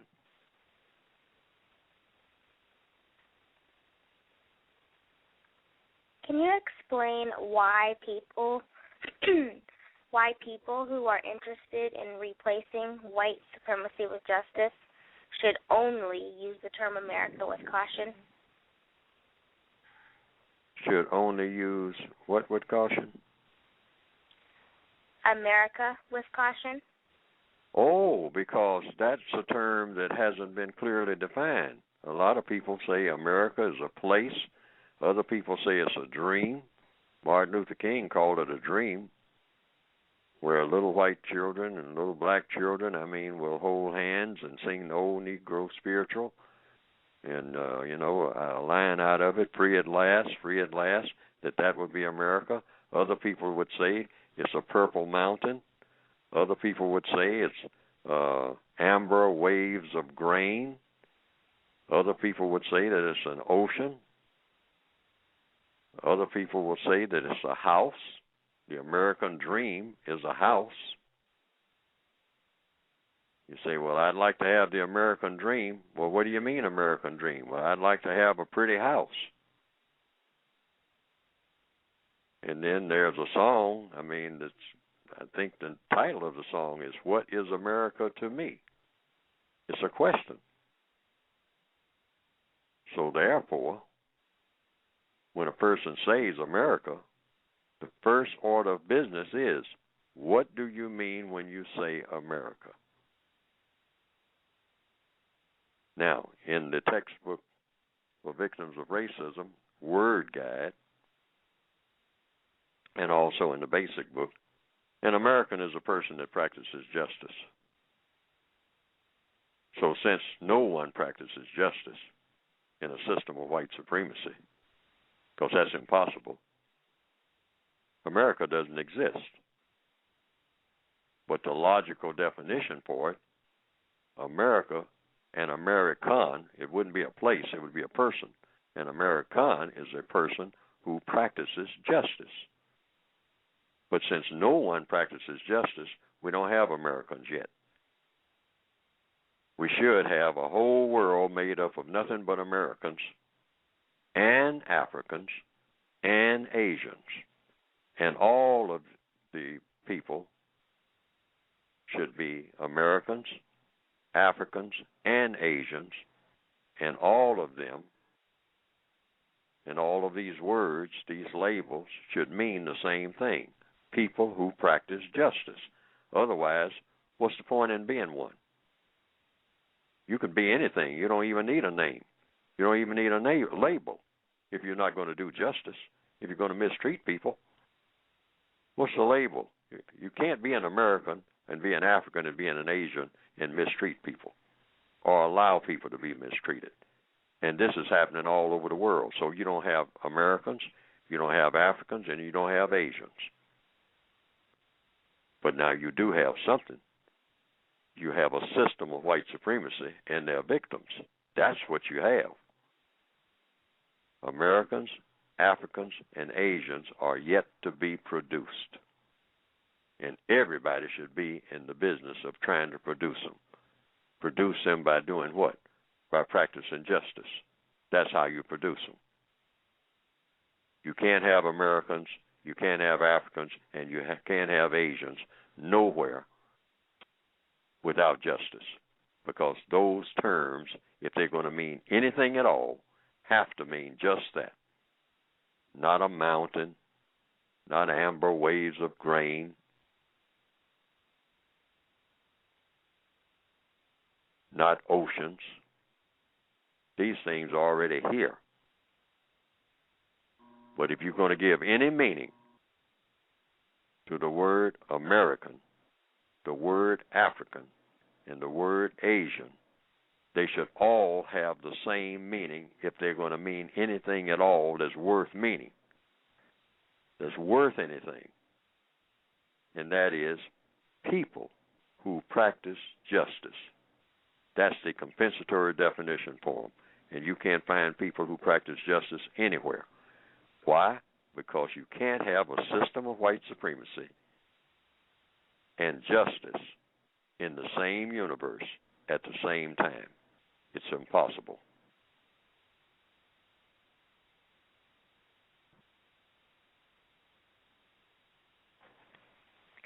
When you hear a non-white person say black race or talk about non-white people being a race of people, what do you say or do when he or she says black race?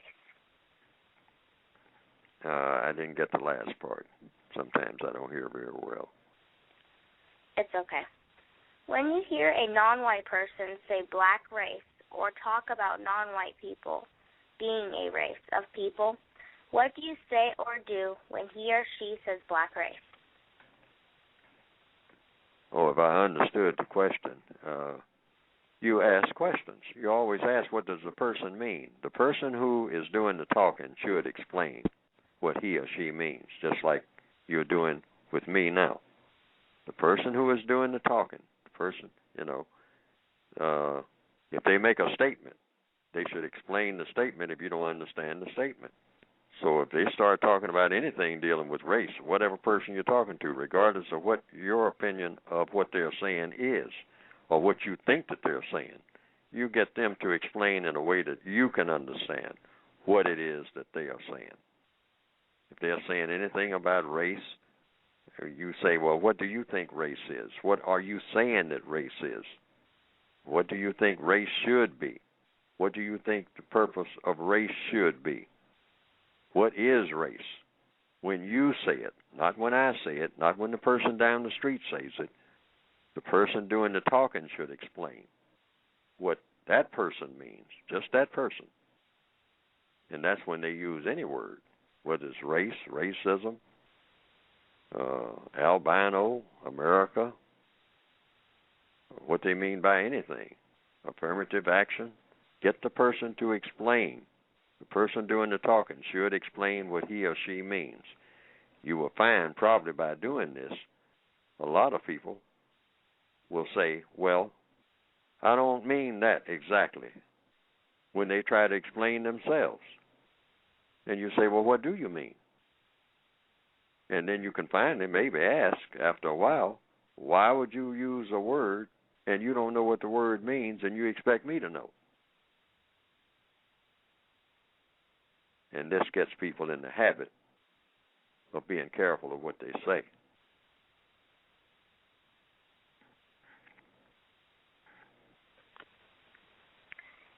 Thank you for answering my questions. I really appreciate it. I don't have any more questions at this time. Go ahead, Gus.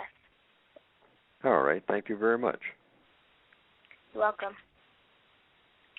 I wanted to make sure I got one of the terms from the Word Guide. And again, if you want to get your copy of Mr. Fuller's brand new Word Guide, all you have to do is click his name at Blog Talk Radio in the description for this program.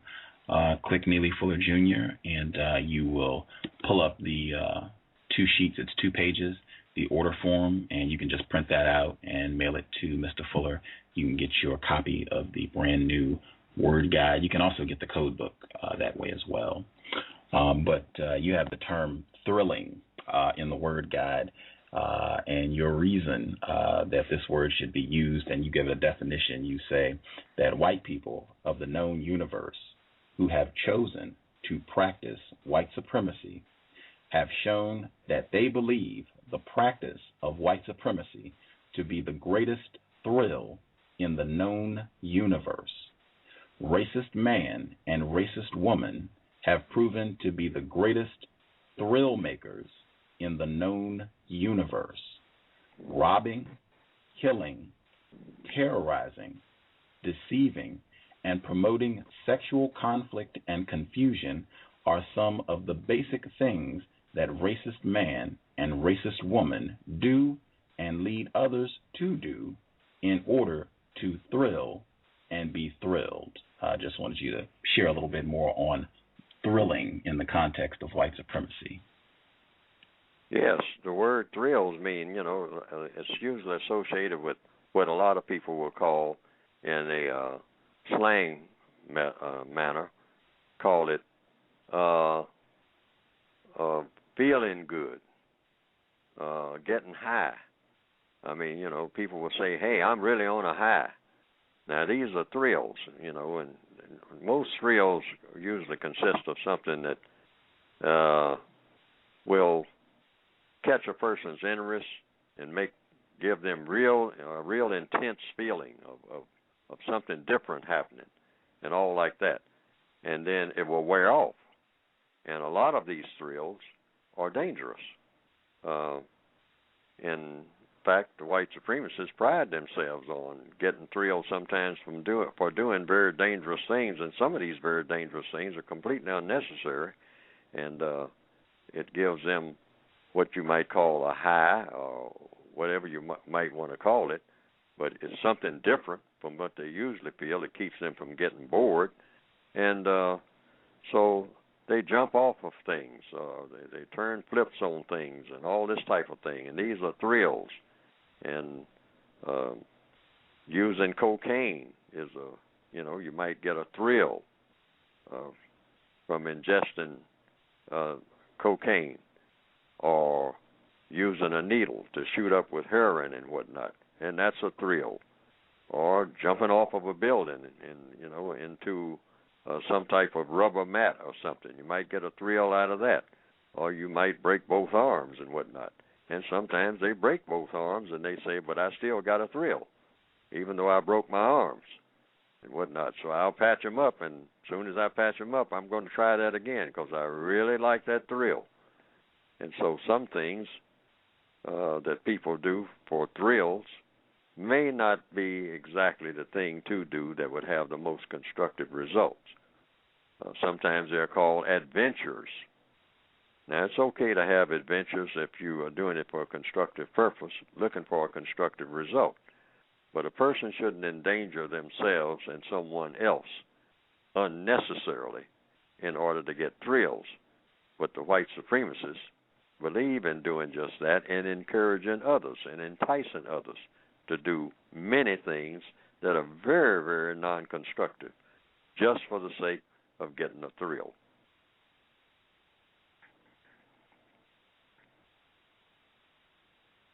We have, let's see, about 35 people that called in. I'm not really sure how many people are listening live on the computer, but there are at least 35 people on the phone line. I wanted to take a moment to see if anybody had questions. I see some folks have a hand up. Are you okay taking a few calls, Mr. Fuller? Yes, I can probably take about 3 more, and then I probably will have to go. Okay. You do 3 questions. Let's see. I believe Pam is with us. Pam, co-author of Trojan Horse. Are you on the line? Yes, I am. This is such a thrill. Good evening, Mr. Fuller. Good evening, Gus and Justice. Hello. Good evening. Hi. I wanted to ask a real quick question so other people can get on. I'm getting ready to order your book tomorrow, and I wanted to know if I wanted to order the other textbook. Do you have in mind? Yeah. How much in addition would that be? If you can think of it off the top of your head. Oh, well, the way it's set up now, on account of that, the word guide just came out, and on account of the added cost, because just about everything has gone up. In fact, I was very resistant to some of the proposals that were made. It really, both of them would come out to pretty close to $50 the way it's set up now. Okay. Mm-hmm. Okay. If you're going to get both books. Okay. That would be, let's see, that's $24.95 plus $3.99 for mailing. That's the way some people have advised me I'd have to do it. Mm-hmm. And then the older book that I had been selling for $15 for years is now $20. Okay. Yeah, everything's gone up, so. Yes, right. It's worth it. It's worth it. I mean, it's a wealth of knowledge in there. The question that I had, I'm sorry. Mm-hmm. I'm sorry. But now I anticipate probably in the next runs of printing and all like that and the arrangements of bringing those prices down. I have been able to do that down through the years. Mm-hmm. I started out with the original code book being $29.95. The original was that back in 1984. Okay. I managed to get that down to $19.95, and then getting it directly for me. For years, I was selling it at $15, postage paid. But I can't do that anymore on account of everything has changed. Right. That's the way the system works. Right. And the cost of everything has gone up, even though people are making less money. Mm-hmm. And so I'm kind of saddled with that, too. But I'm trying to wrestle with ideas of how to cut that cost. Mm-hmm. And so, but right now, that's the best that I can do. Okay, no problem. The question I had for you, and I'm really confused about this, and I've had some people question me, is using the term white privilege in reference to white people having privileges. Is that how do you feel about that term? Oh, it's an acceptable term as long as the person who is using the term can explain what it means. Okay. See, every word, any word means nothing until a person explains what it is. That's any word in any language. I mean, they're just a bunch of sounds or just a bunch of characters on a piece of paper. They're just marks on paper. They mean nothing until someone explains what it means. You find that out when you first start reading, what you call spelling and all like that. I mean, I think from the first grade, when I looked at the words that were being presented to me on the board by the teacher, they were just some, I didn't know what it was. And this is an A, and this is a B, and if you put the A with the C, and then you put an R with it, then you spell something called a cross and something, and then they'll tell me what a cross means, and it was still all very strange, just weird. But no word means anything until a person who is using the word explains what it means. And that's the mechanics of language, all languages. Otherwise, it's just a bunch of marks up under a railroad, graffiti. It's all graffiti if you don't understand what it means. Right. And so, therefore, whomever uses any type of word, you can just ask the person, what do you mean when you use this particular word? And the person sometimes will not have an answer, and they'll try to have you interpret what they mean. And that's something that should not be done. They'll say, oh, well, you know what that means. Oh, no, I don't. You tell them, I don't know what that means. I have an idea of what it means when it comes from me, but I don't know what you mean when you say it. So you tell me what you mean. And that way we will be doing what? Communicating, which is the whole point in talking in the first place. Because if we talk and we're not communicating, then we have defeated the purpose of the talk. Okay. Well, thank you very much, and I'll move on and let someone else get a question in. Thank you. Yes, ma'am. Good to hear from you, Pam. Two callers left. I believe this is Mr. Edward Williams, counter-racism.com, but I could be incorrect. I don't have his number memorized. 1517, Mr. Williams, are you there?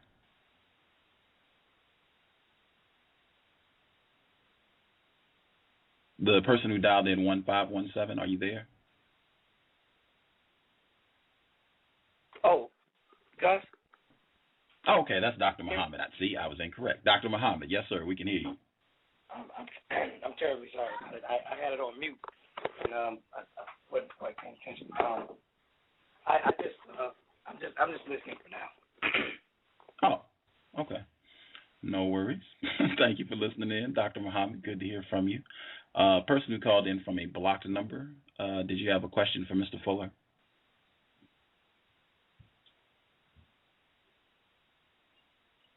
Person who called in from a blocked number, did you have a question for Mr. Fuller? Oh, yeah.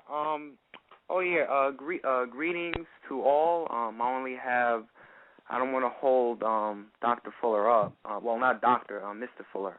I just have really two questions, but I'm just going to focus on the first one. The first question is, how would you respond to someone who says your definition of justice as balance between people is logical and constructive when you read it? When you read the definition on paper and say the definition out loud. But what does it mean in visual and practical terms? Will there and have there ever been justice on a practical level and in practical terms? That's the first question. Well, someone asked that question years ago, and therefore I decided, because the question was asked, because it's an evolving thing, I wasn't satisfied with just balance between people. That was just a sort of an introductory definition for it, compensatory definition. But even at that time, I perceived that something else needed to be said in a practical manner. So therefore I came up with an expanded definition. I say it's balance between people, but then I came up with a two-part definition that I thought was more explanatory. and that was part 1, guaranteeing that no person is mistreated, and part 2, guaranteeing that the person that needs help the most gets the most constructive help. And that's as far as I can get with a compensatory definition for justice that I think will do the job.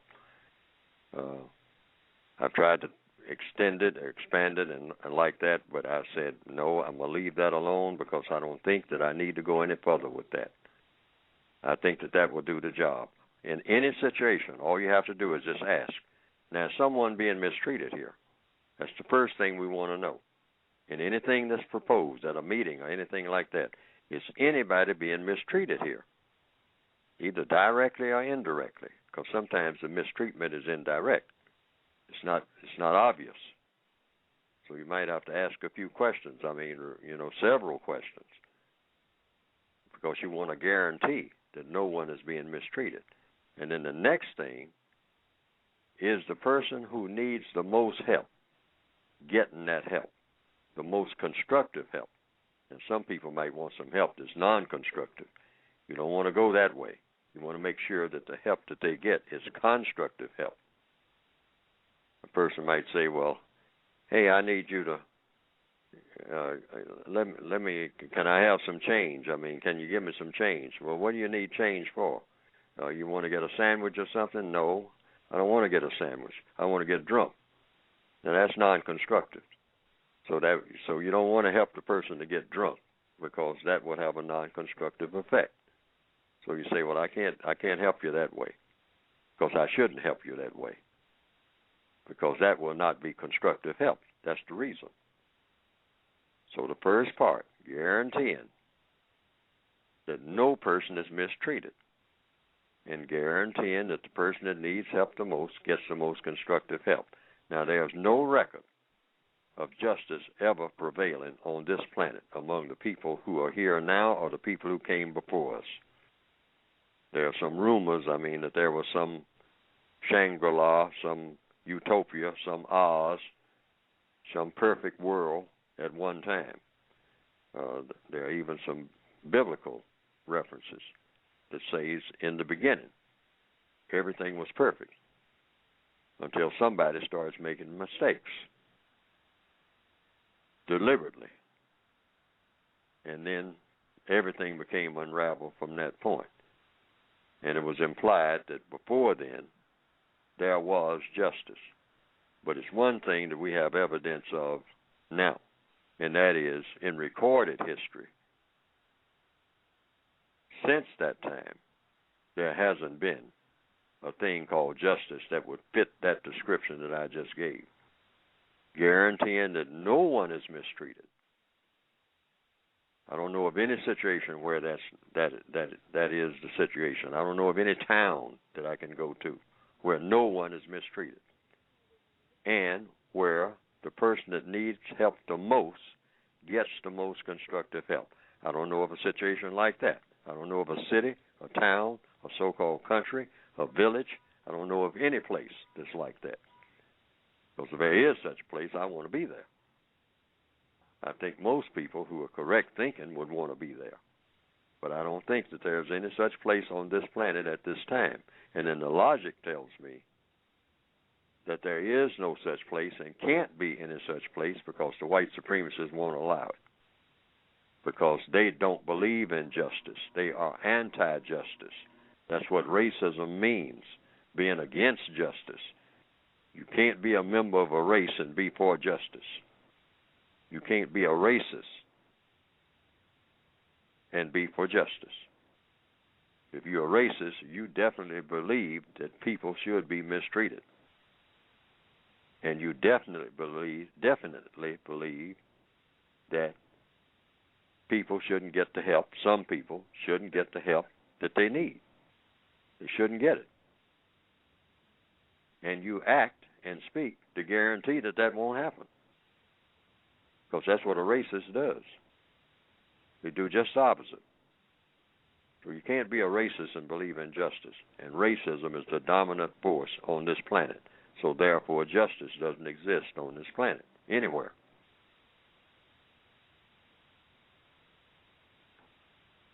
hope that answers the question. I want to get, this is our last caller, person 6520. Did you have a question for Mr. Fuller? Yes, hello, Gus. This is Mr. Hill. How you doing today? Still learning. Mr. Fuller, I wanted to ask you a question. In your years of dealing with people who classify themselves as white, can you tell me one of the situations that you had to confront, a situation where someone was violent towards you and they classified themselves as white, and what did you do to counteract that violence against you? Well, the violence has always come in the form of not direct physical violence. It's the violence that I experienced being under the system of white supremacy. It's violence in looking for a job and having to travel great distances to get a job. And then when I get the job, then, being told, well, you have to do this type of work or that type of work. That's violence. And then told that you can't get this much money or that, you can't get paid this and you can't get paid that. And you're going to have to do this and do that. And you have to act this way and act that way. All these are forms of violence. So the violence is always continuous. It's not incidental. Most victims of racism think of racism acting in that fashion. Racism is that you're born in a system of racism, which means you are being violently mistreated all the time, whether you recognize it or not. Being told you can't go here, you can't go there. You're not welcome here, you're not welcome there. Why? Because you're the quote unquote wrong color. Now in this day and time they don't say it, but they arrange things in such a way that you know that that's what's going on. If you have any strong perceptions about how racism works. So it's an ongoing thing in everything that you do. When you get ready to go to school, they said years ago that, hey, we've got this school thing settled. It's in the law books and all like that. In this area of the world, but people are still arguing about it. And if you get pulled over by some flashing lights behind you in a motor car and whatnot, the way you're talked to sometimes. Now, yes, now that you mention it, I do remember the last time direct violence was used was by a deputy sheriff in 1953. I was walking through the quote-unquote the wrong side of town, and what you call a squad car came up alongside me, and two white males jumped out, white men, and they slammed me up against a tree and went through my pockets, and they found a little pocket flashlight that I usually carried. I carried it even when I was in the military. That's how I got in the habit of carrying it, a little pocket flashlight that I got in the habit of carrying. And one of them said, well, he's got one of these pocket flashlights, all right. So he must be the guy that was crawling around on that roof. So get in, boy. So I got in the car, and my ex-chemistry teacher, I wasn't going to school then. I'd been out of school for several years and been in the Army, just gotten out of the Army. And so he happened to be coming by, one of my ex-teachers, chemistry teacher. And he asked them, who did they have in the car? And they told him, well, we got a boy in here that's on somebody's roof trying to break in. And so he said, no, that's one of my ex-students. He's okay. So you know him? Say, yes, I know him. Get out. So I got out. But that wasn't before they had slammed me against that tree violently. But I expected that type of thing. And black people now should expect that type of thing. And when you don't expect it, you're fooling yourself. But anytime you see it, you can expect to get slammed up against something, or you can expect to get killed, either one or the other or both. And I see sometimes, I witness where black males in particular, and a growing number of black females, start giving a whole lot of lip, like that's going to help them. What you picking me up for? You can't do this. I know my rights. Keep your mouth shut. You are in mortal danger, whether you know it or not. Think like you are. Think like you're in enemy territory. And anything might happen, and it's going to all be terrible, and it's going to be terrible for you, not for them. Always think like that. And try to settle that matter, whatever it is, later on, because there is not the place to go into your ghetto act. That's very important. That's very, very important. To start mouthing off and talking about MF this and MF that will get you nothing but a hurting that you don't want. So be calm. Be cooperative, because you've just been captured. Think of yourself as a soldier behind enemy lines, and you're surrounded. But you do it both up, hold up both hands and give name, rank, and serial number, and keep your mouth shut. And don't start talking about what your rights are and how you feel and what you think about them, because it doesn't work for a very logical reason. It doesn't have a constructive result, because it will not work in your favor. That's almost a guarantee. Of course, you can get away with running to a certain distance. I mean, if you think you can run that fast and all like that. In the old days, that would be a real dumb move. You take off running and you're dead. In the days when I used to come up, in the days when they slammed me up against that tree, if I had taken off running, they would have emptied everything that they had, every rifle that they had in their trunk and everything, because they had a law then that was understood. Niggers don't run from white men when they tell you to stop, because we got something that'll stop you. You take off running, you just sign your death warrant. We don't run after you, not ever. You got to outrun those 16 or 20 bullets that are going to be coming right at you. And back in those days, they did a lot of practice. I wouldn't recommend that anybody ran today.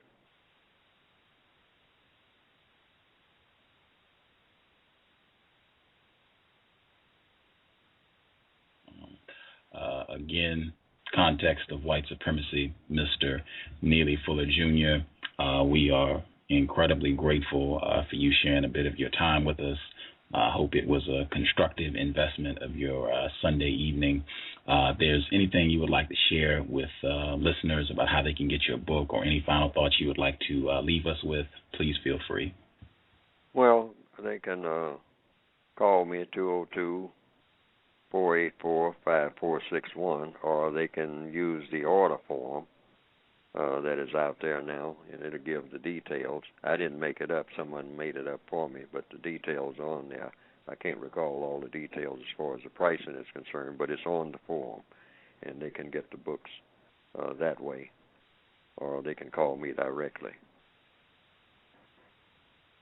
And my parting words is, everybody needs to be codified, meaning a set way of doing everything once you find out that set way works in the most constructive manner.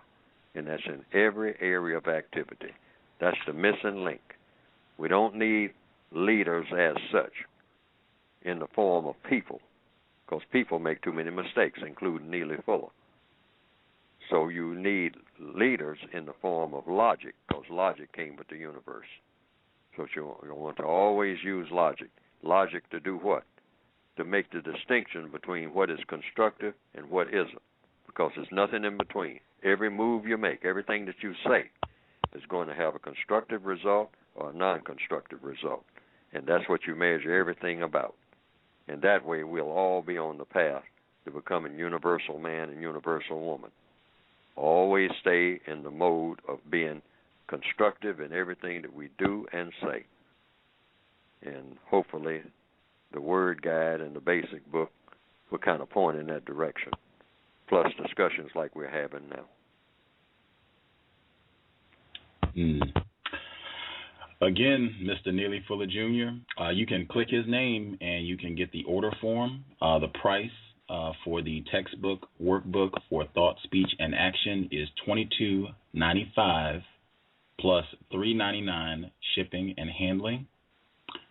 For the compensatory word guide, the price is $24.95 plus $3.99 shipping and handling. You can get both books together for $45 plus $3.99 shipping and handling. But all this information, all you have to do is click Mr. Fuller's name in the description here at Blog Talk Radio, and you will get the order form, and you can get your copy of his work. Again, thank you a ton for sharing information with us. Feels like a Watermelon Day on the plantation anytime we get a chance to speak with you. We definitely will look forward to supporting your work and hopefully having you on the program again soon, sir. Yes, sir. Thank you for inviting me. For sure. Take good care of yourself, Mr. Fuller. We will be in touch soon. All right. Good night. Good evening. Context of white supremacy, we're going to play support Mr. Williams' work really quick and get his commercial in. And I'll read the cost again because there were questions about that, so I'll give the cost and the information on his book one more time. We also have news from Justice, so hang tight, and we'll be right back. Context of white supremacy. Is racism hurting you? On issues of race, are you unable to speak, think, and act with clarity and confidence? Are you tired of laughing when nothing is funny, smiling when you are not happy, agreeing when you really disagree?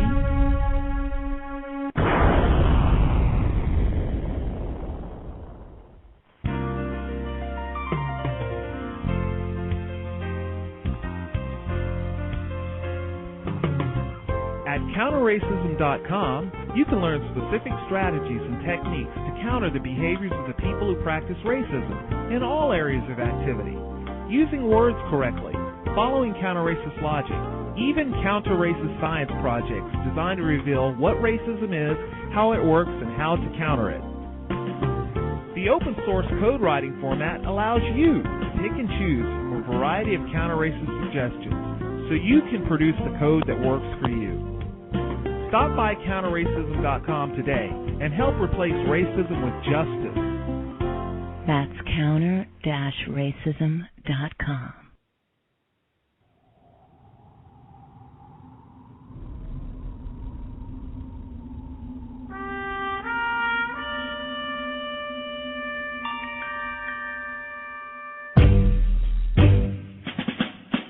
Hello everybody, welcome to The Cows. This is Justice here at Blog Talk Radio. If you want to learn, listen, understand, and question, go to blogtalkradio.com/victim-of-racism, and for more information on racism and white supremacy, go to my blog, justdojusticetoday.blogspot.com. My email address is justice.asap@yahoo.com. Replace white supremacy with justice, ASAP. You're just saying just buckets and buckets of words. Context of white supremacy. Number one, I didn't get an opportunity to go back to read the code book all the way through again before this program. Mr. Williams and I, we were having a discussion on the Counter-Racism Radio Network earlier this week, and I think it's in the rotation. It might be. He said he was going to put it there, so if it's not there, keep checking for it because it'll probably be popping up soon if it's not already in the rotation. But Pam was on the call. We had a listener here at the Cows. He was also there. Great discussion. But I heard a previous broadcast on the Counter-Racism Radio Network where a non-white male was saying that it was in the code book that in Mr. Fuller's code book that if a significant number of non-white people think that a person is white, that also can constitute a person being classified as white. And Mr. Williams was saying he didn't think that was in the code book, and I was going to read the code book so that I could ask Mr. Fuller. I didn't have time to read the book before the program, so I'll go with Mr. Williams. That'll motivate me to read the book so that I can, if I can find it, then I can bring it out on the program and say, nope, it's in there, and this is the page. So I'm just going to go and say, Mr. Williams, go with Mr. Williams, that it's not in there until someone can produce a page number to say, this is where it is, exact page number, and this is what it says. That's codification. So, and that'll motivate me to read the book. So stay tuned. Justice, do you have news for us?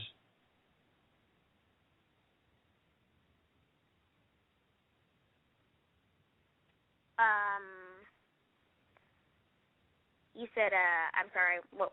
I'm sorry. Do you have a news item for us? Oh, yes. Yes. I found some news on racismdaily.com that I found that was interesting, and then the title is Russian Skinheads Jailed for Racial Killing. A Russian court on Wednesday sentenced 3 youths to between 6.5 and 16 years in jail for the stabbing murder in Siberia of an exchange student from South Korea. The February 2010 attack prompted the South Korea Foreign Ministry to issue a temporary travel advisory for Russia and summon the Moscow ambassador to seal for an explanation. The 21-year-old student was attacked with his girlfriend while they were crossing a street in the Siberian city of Parental, which sits just north of Russia's border with Kazakhstan. The three assailants, whose ages range between 17 and 22, were all members of an illegal fascist organization. The local investigative committee said in a statement, the student was stabbed 13 times in the head and body, while his girlfriend managed to escape with only minor injuries, the statement said.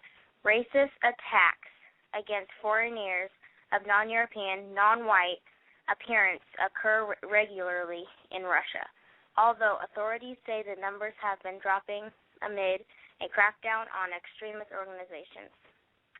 That was the article, and my thoughts are, some racist stabbed student in head and body 13 times. In Siberia, his girlfriend ran away with very little injuries, and the racist youth got sent to jail between 6.5 and 16 years.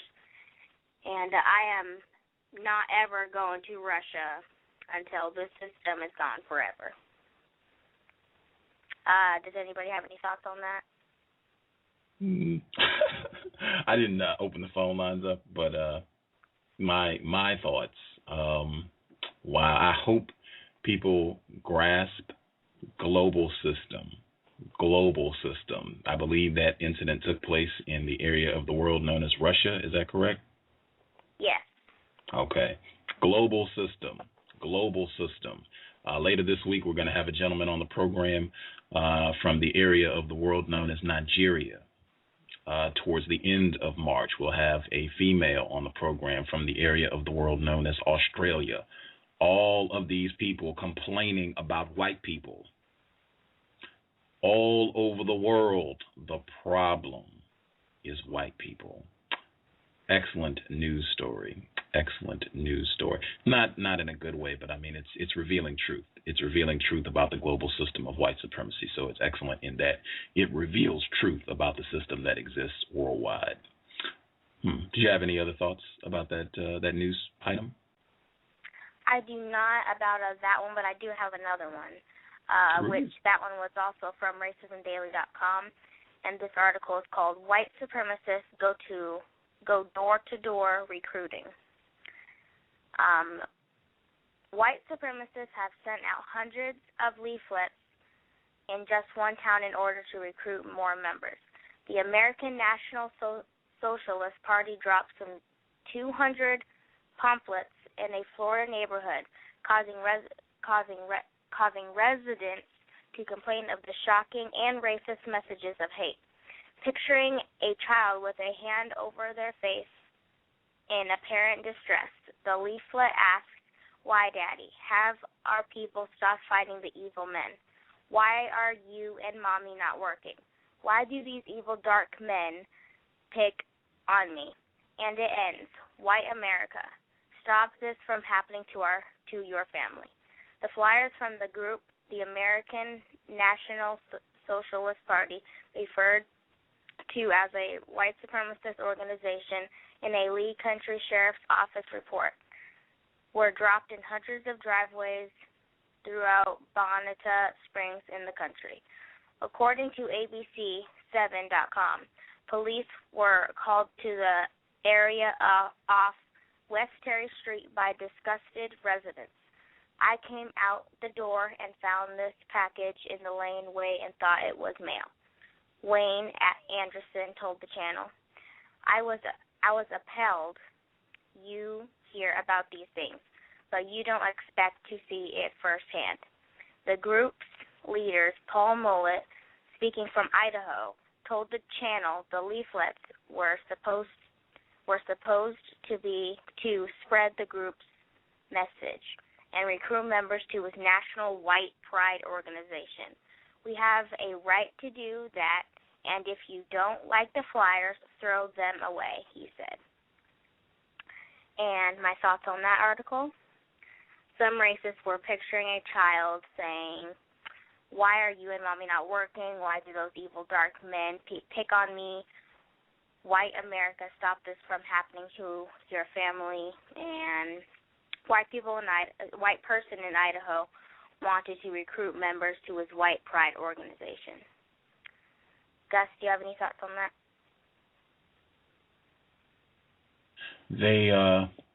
They don't sound like refined racists.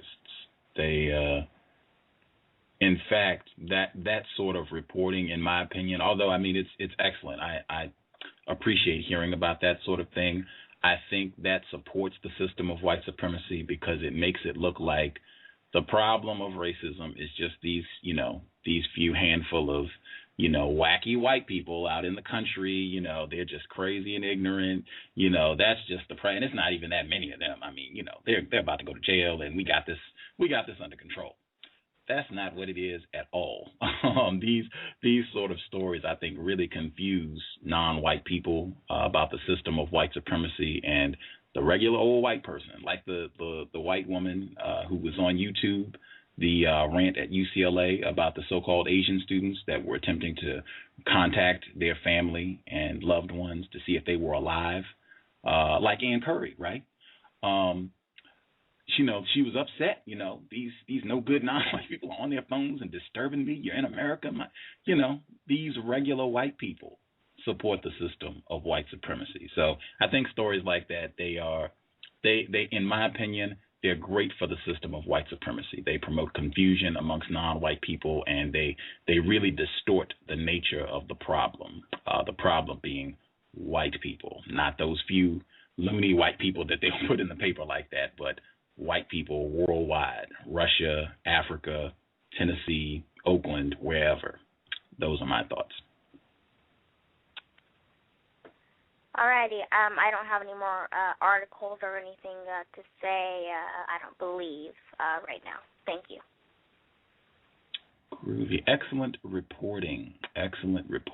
And I would highly encourage listeners to check out the site, racismdaily.com. It's linked it's linked on the show page for the cows. Very constructive information, in my opinion.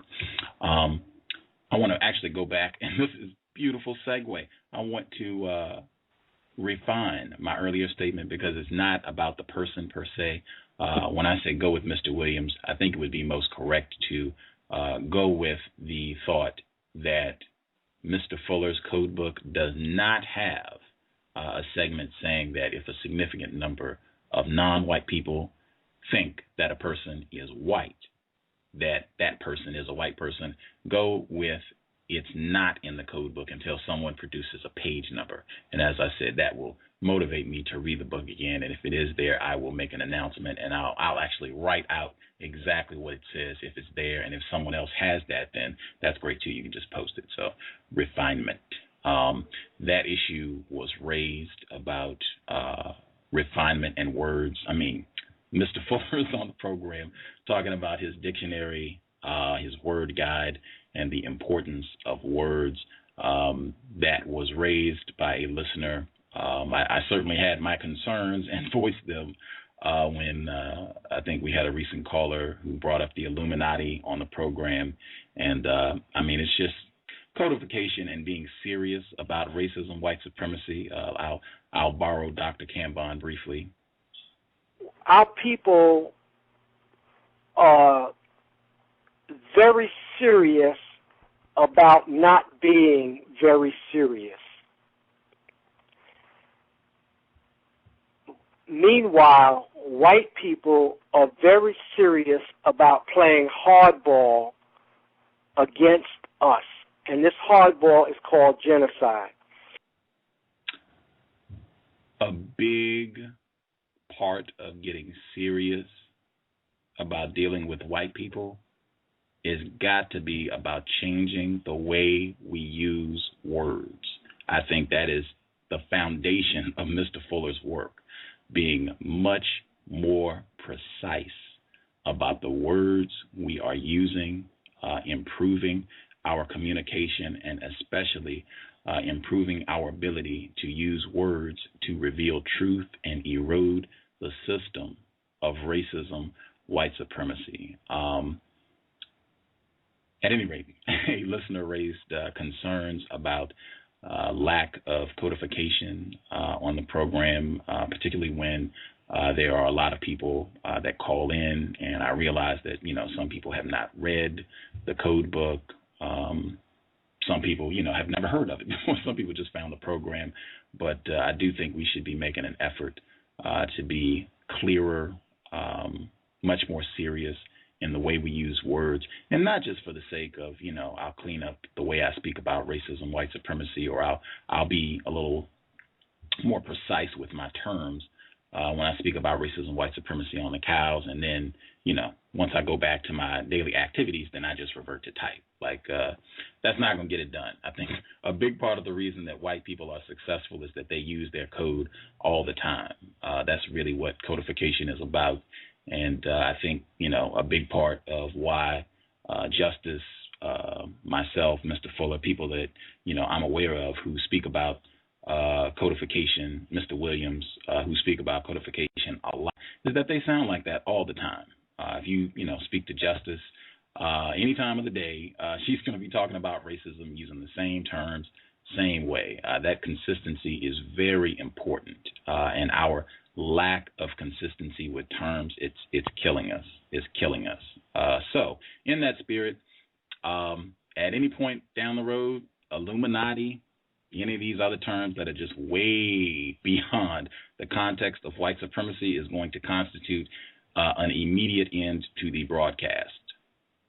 Immediate. It's not going to be up for discussion. I don't care if the person just called in or if they've heard every program.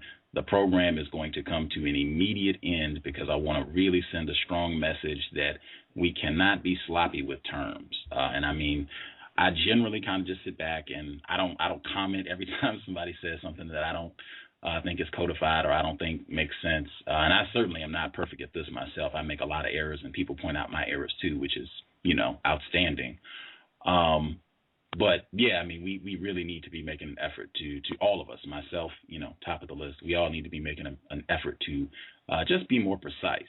And even if we don't have agreement on concepts, like I know not everyone agrees, believes that all white people are racist. No problem. As long as you can, explain that, it's racist suspect. I think Mr. Fuller, he can give a reasonable, rational, logical explanation for his stance.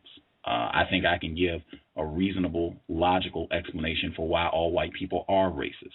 No problem. I'm not really talking about that, but I mean mixed race. To hear people, that have heard a significant number of programs and they'll still use the term mixed race or half white.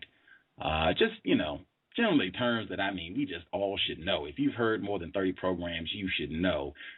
I really should not be saying mixed race or half white. These terms really just support the system of white supremacy. It's like saying fair. I said that to someone. I said that is a great gauge, that one term, the use of the term fair. The more attention that people begin to pay to that term, when it's used, who's saying it, non-white people not saying it, I think that would be a big time gauge for this program. Or not as much anymore, because now Mr. Fuller's Word Guide is out and he has like a 3-page section on fair. So, but for a while, I don't think too many folks were really saying a whole lot about that term and paying attention to it and how it supports white supremacy. So just we want to be more careful. I'm not saying I would stop the program for someone saying, half white or mixed race or anything like that, but Illuminati, reptilians, aliens, anything like that pops up on this program, we are coming to an immediate end. So I would advise you, if you, tell folks to listen to the program, you should really let them know they are real serious about words. Don't get on any Illuminati stuff on that program. If you believe in it, that's cool, but that is not what they're talking about on this program. Let people know that, because words are super, super important. I cannot overstate that, and we really want to make an effort to, if anybody who, has any regard for Mr. Fuller's work at all, it should be, that's all Mr. Fuller talks about, words, words, words. So, we're really going to try and do better about that on the program, myself included. I wanted to ask Pam, because she had said before that you had some confusion, like most of us, about the concept of race. Did hearing from Mr. Fuller, did that give you any clarity around race and why black people are not a race? Yes, it did, and it gave you a lot of clarity. And you guys may have to bear with me, because I've been using the word race for a long time. So I call black people black race, but I don't use the word race that often. But it almost comes automatically sometimes, so I'm going to have to practice it, at some of the words. But it did help a lot. I'm glad I got a chance to go right to the source, if that's what I consider the source. I mean, as he says, he could be wrong, he doesn't know everything, but as far as I'm concerned, I have confidence in the answer that he gives me, so I'll roll with that. And I'm glad he answered about white privilege, too. Does the logic of it make sense? Yeah, it does make sense. Because racism wouldn't exist without race. And who created races? White people. So racism and white people and race just seem to go hand in hand. Yep. He has several pages in the Word Guide devoted to race, and it even comes up in other spots, because he has, I think, mixed race and half white. He has those terms in the Word Guide as well, and reasons and explanations as to why those terms should not be used. And fair, he has, I think it's like 3 pages of the book is on the word fair, and why, it should not be used, and it totally supports the system of white supremacy. So, I would encourage folks to. Oh, I did say I was going to give the price information. The price information, again, you can just click Mr. Fuller's name in the description at Blog Talk Radio, and you can get all this info. You can print out the form and mail it to Mr. Fuller. But the pricing for the textbook, workbook, for Thought, Speech, and Action, that's the old book or the text that was already available, the price is $22.95 plus $3.99 shipping and handling. I know we do have people listening who are outside the states. If you are outside the states, the rates may vary. The price on the compensatory counter-racist word guide is $45 and $3.99 shipping and handling. You can, sorry. The compensatory word guide price is $24.95 plus $3.99 shipping and handling. My apologies. So the price for the compensatory word guide, $24.95 plus $3.99 shipping and handling. What is $45 is both books. You can get the set, the textbook workbook for Thought, Speech, and Action, and the word guide for $45 plus $3.99 shipping and handling. So you'll save a little bit on the shipping if you get them both together. If you don't have the textbook workbook, if you don't have the original code book already, you can go ahead and get them both together and save a little bit on shipping. Again, international rates vary. And yeah, I think that'll do it. And, you can call Mr. Fuller as well. I think he gave his number, 202-484-5461. You can call him if you need to, get any more information about how you can get the book or shipping, anything else. With that, did you have any other thoughts on what Mr. Fuller shared, Pam? Yeah, actually, I did want to thank you. I did want to say one thing.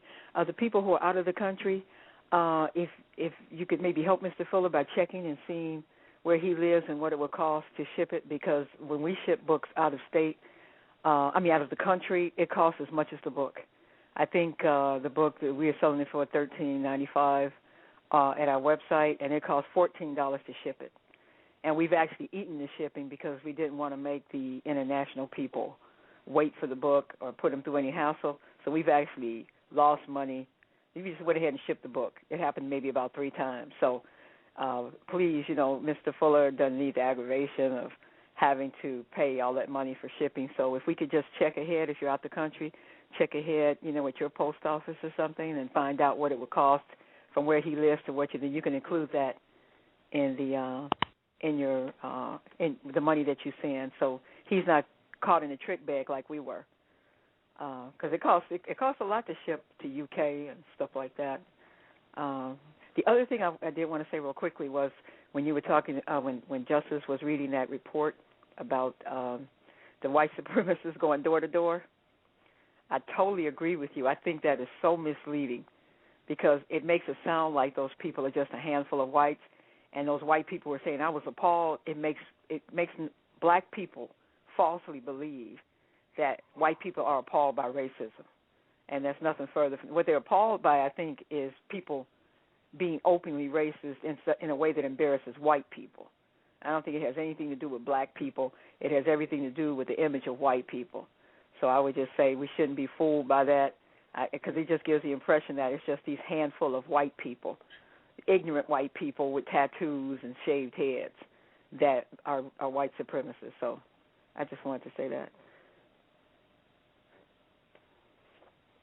Okay. I also want to take this opportunity. I have been missing information about the numbers for the show, how many people have been listening to the program. I'm not supposed to be saying show either. See, I want to show my own commitment to this getting better about words. I'm not supposed to be saying show. It's supposed to be program. Show gives the term implies that there could be some entertainment going on, and this is not about entertainment, so I should be saying program, not show.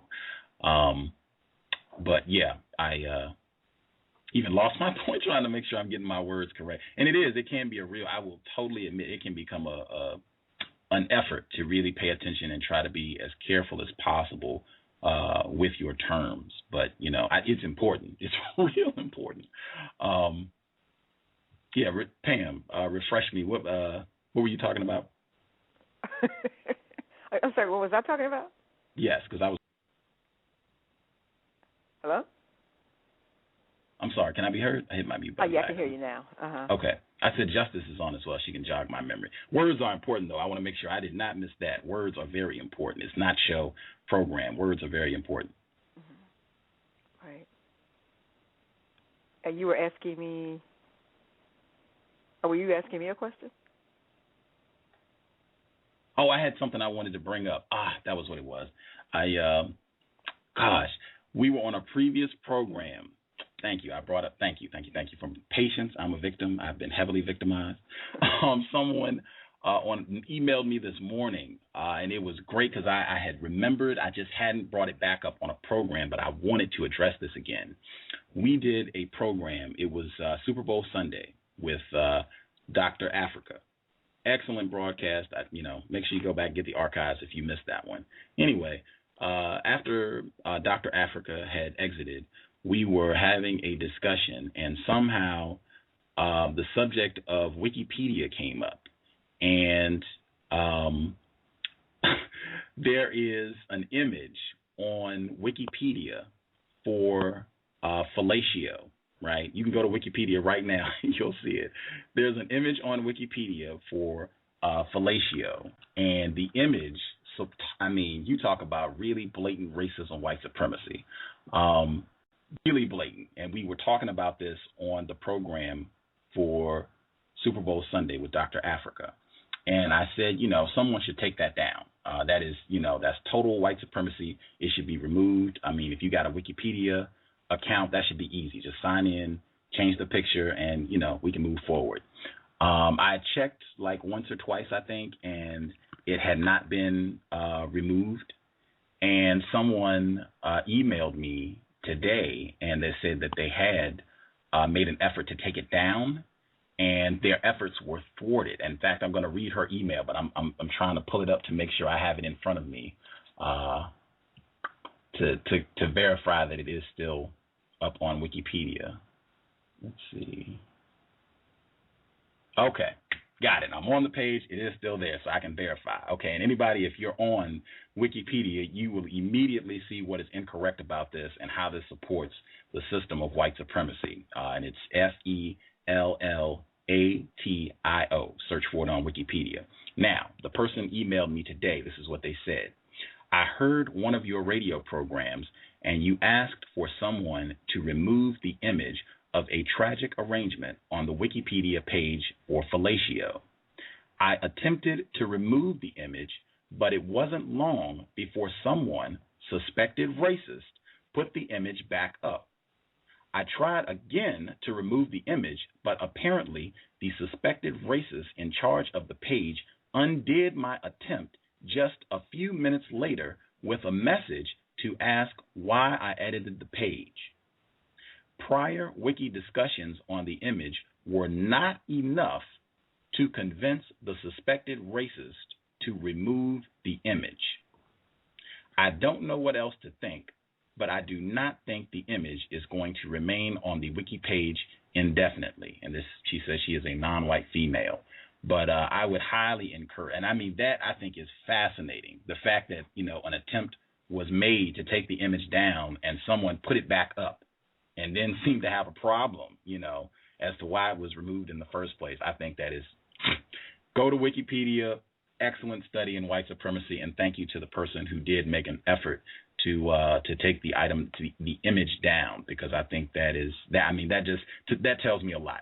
That tells me a lot, and I think anyone, if you look at this image, you will understand. I don't know, Pam, have you been able to see the image? I don't know if you're at your computer terminal. Yeah, and actually I did try. I probably didn't get as far as the other non-white female, but I did try, and it seemed like it was like you couldn't do it, because I think when I got it, you had to have some kind of permission to edit or something came up, and I would just say that to me speaks volumes about why black women shouldn't be having sex with white men. That's my own personal take on it. I truly believe that's a reflection of the overall mentality, that black women are here to be degraded. So I look at it like, okay, it's still up there, but it's a lesson to me. I mean, that's just the way I took it. It just reinforced the notion in my mind that every day, the proof of our images and the way they were depicted and all the vicious insults that come our way from white males, that's just one more confirmation. Right on. Great way. I didn't even realize that today was the first day of spring. That's a great way to begin spring, having Mr. Fuller on the program to discuss the new book. I hope that will prove to be symbolic. We are making some progress and springing forward in our effort to thwart the system of white supremacy. I am feeling like, should be on the counter-racist grind. I was contemplating perhaps doing a second broadcast in an hour and 20 minutes. So I guess if you're on the East Coast, that would be midnight. Pacific, that would be 9.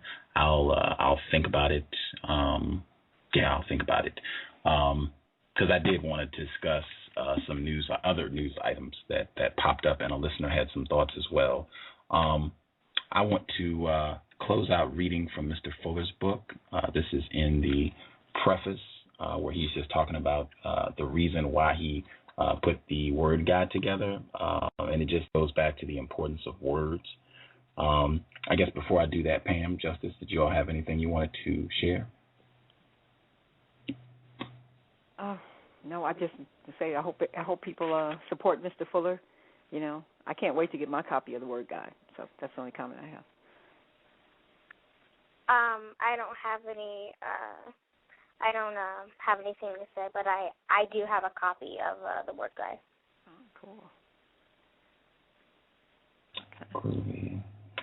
Okie dokie. So this is from the preface. Words can be thought of as tools. Words can be used as tools for expressing thoughts through speech and or writing, printing, etc., in order to produce some desired result. Words have been used to cause people to do many things that were either constructive or non-constructive. Words have been used to cause people to be violent, calm, bored, lazy, happy, sad, confused, and or smart. Words have been used to cause people to believe things to be true when logic and evidence showed those things as not being true. Words have been used to cause people to say that they did things that they did not do, and to cause people to believe that something happened that did not happen. Words have been used to cause people to be the non-quality of people that no people should ever be. Words have been used to cause people to think, speak, and act to establish, maintain, expand, and refine the system of white supremacy. There are now, and there likely will be in the future, a great many words that, when used, will not motivate people to do the constructive things that should be done. The mechanics of the logic of choosing some words and not others should always be judged by the manner in which truth, that which is revealed. Truth should always be revealed in a manner that best promotes the production of justice and correctness, balance between all people, creatures, things. There is reason to believe that it is the duty of every person in the known universe to study and to think, speak, and act to do all that he or she can to find and or produce words and or the definitions of words that can be used in a manner that will best help solve all problems in the most efficient and the most constructive manner. The words presented in this work are only a limited number of compensatory ways that a limited number of words can be used. Some of the words presented herein may have definitions that may or may not seem to contradict the definitions that have been used previously. Many compensatory definitions may or may not differ from definitions that are currently being used. And he goes on to give additional explanation, but I thought that was really important with regards to the importance of using words. They are tools, means for getting things done, and we should all try to get better at using tools, because I can say this is one area clearly there's a big gap in our skill level with words and racist man and racist woman, their skill level with words, and we should really be trying to close that gap. And I think we would improve our ability to solve problems by leaps and bounds. I think a big part of the reason that we are not effective at solving problems is because we have really poor communication skills. And again, racist man, racist woman are most to blame for that. When you do not allow people to read, I mean, you cripple their ability to communicate and think for generations. So, I mean, this is a part of our victimization, but it can be corrected, and I hope this program will help in that effort. With that, we'll see about an hour. We'll see if we'll have another broadcast thank you, everyone, for tuning in, all of the folks that called in, and definitely support Mr. Fuller's effort. In fact, I want to double-check to make sure you all have the most up-to-date interview. Okay, yeah. The order form is up. I'll make sure I say it again because one person said they hadn't found it. Just click Mr. Fuller's name. Click Mr. Fuller's name. It is a link. Click it, and the order form should pop up. It's a Google document. You can download it. You can save it. It's a PDF file. Just click Mr. Fuller's name, and the order form should pop up. It's 2 pages. You can print it out and mail him the form with a money order. So just click Mr. Fuller's name. With that, thank you, everyone, for tuning in, and just check back to see if we will broadcast one more time. Thank you, everyone. Replace white supremacy with justice immediately.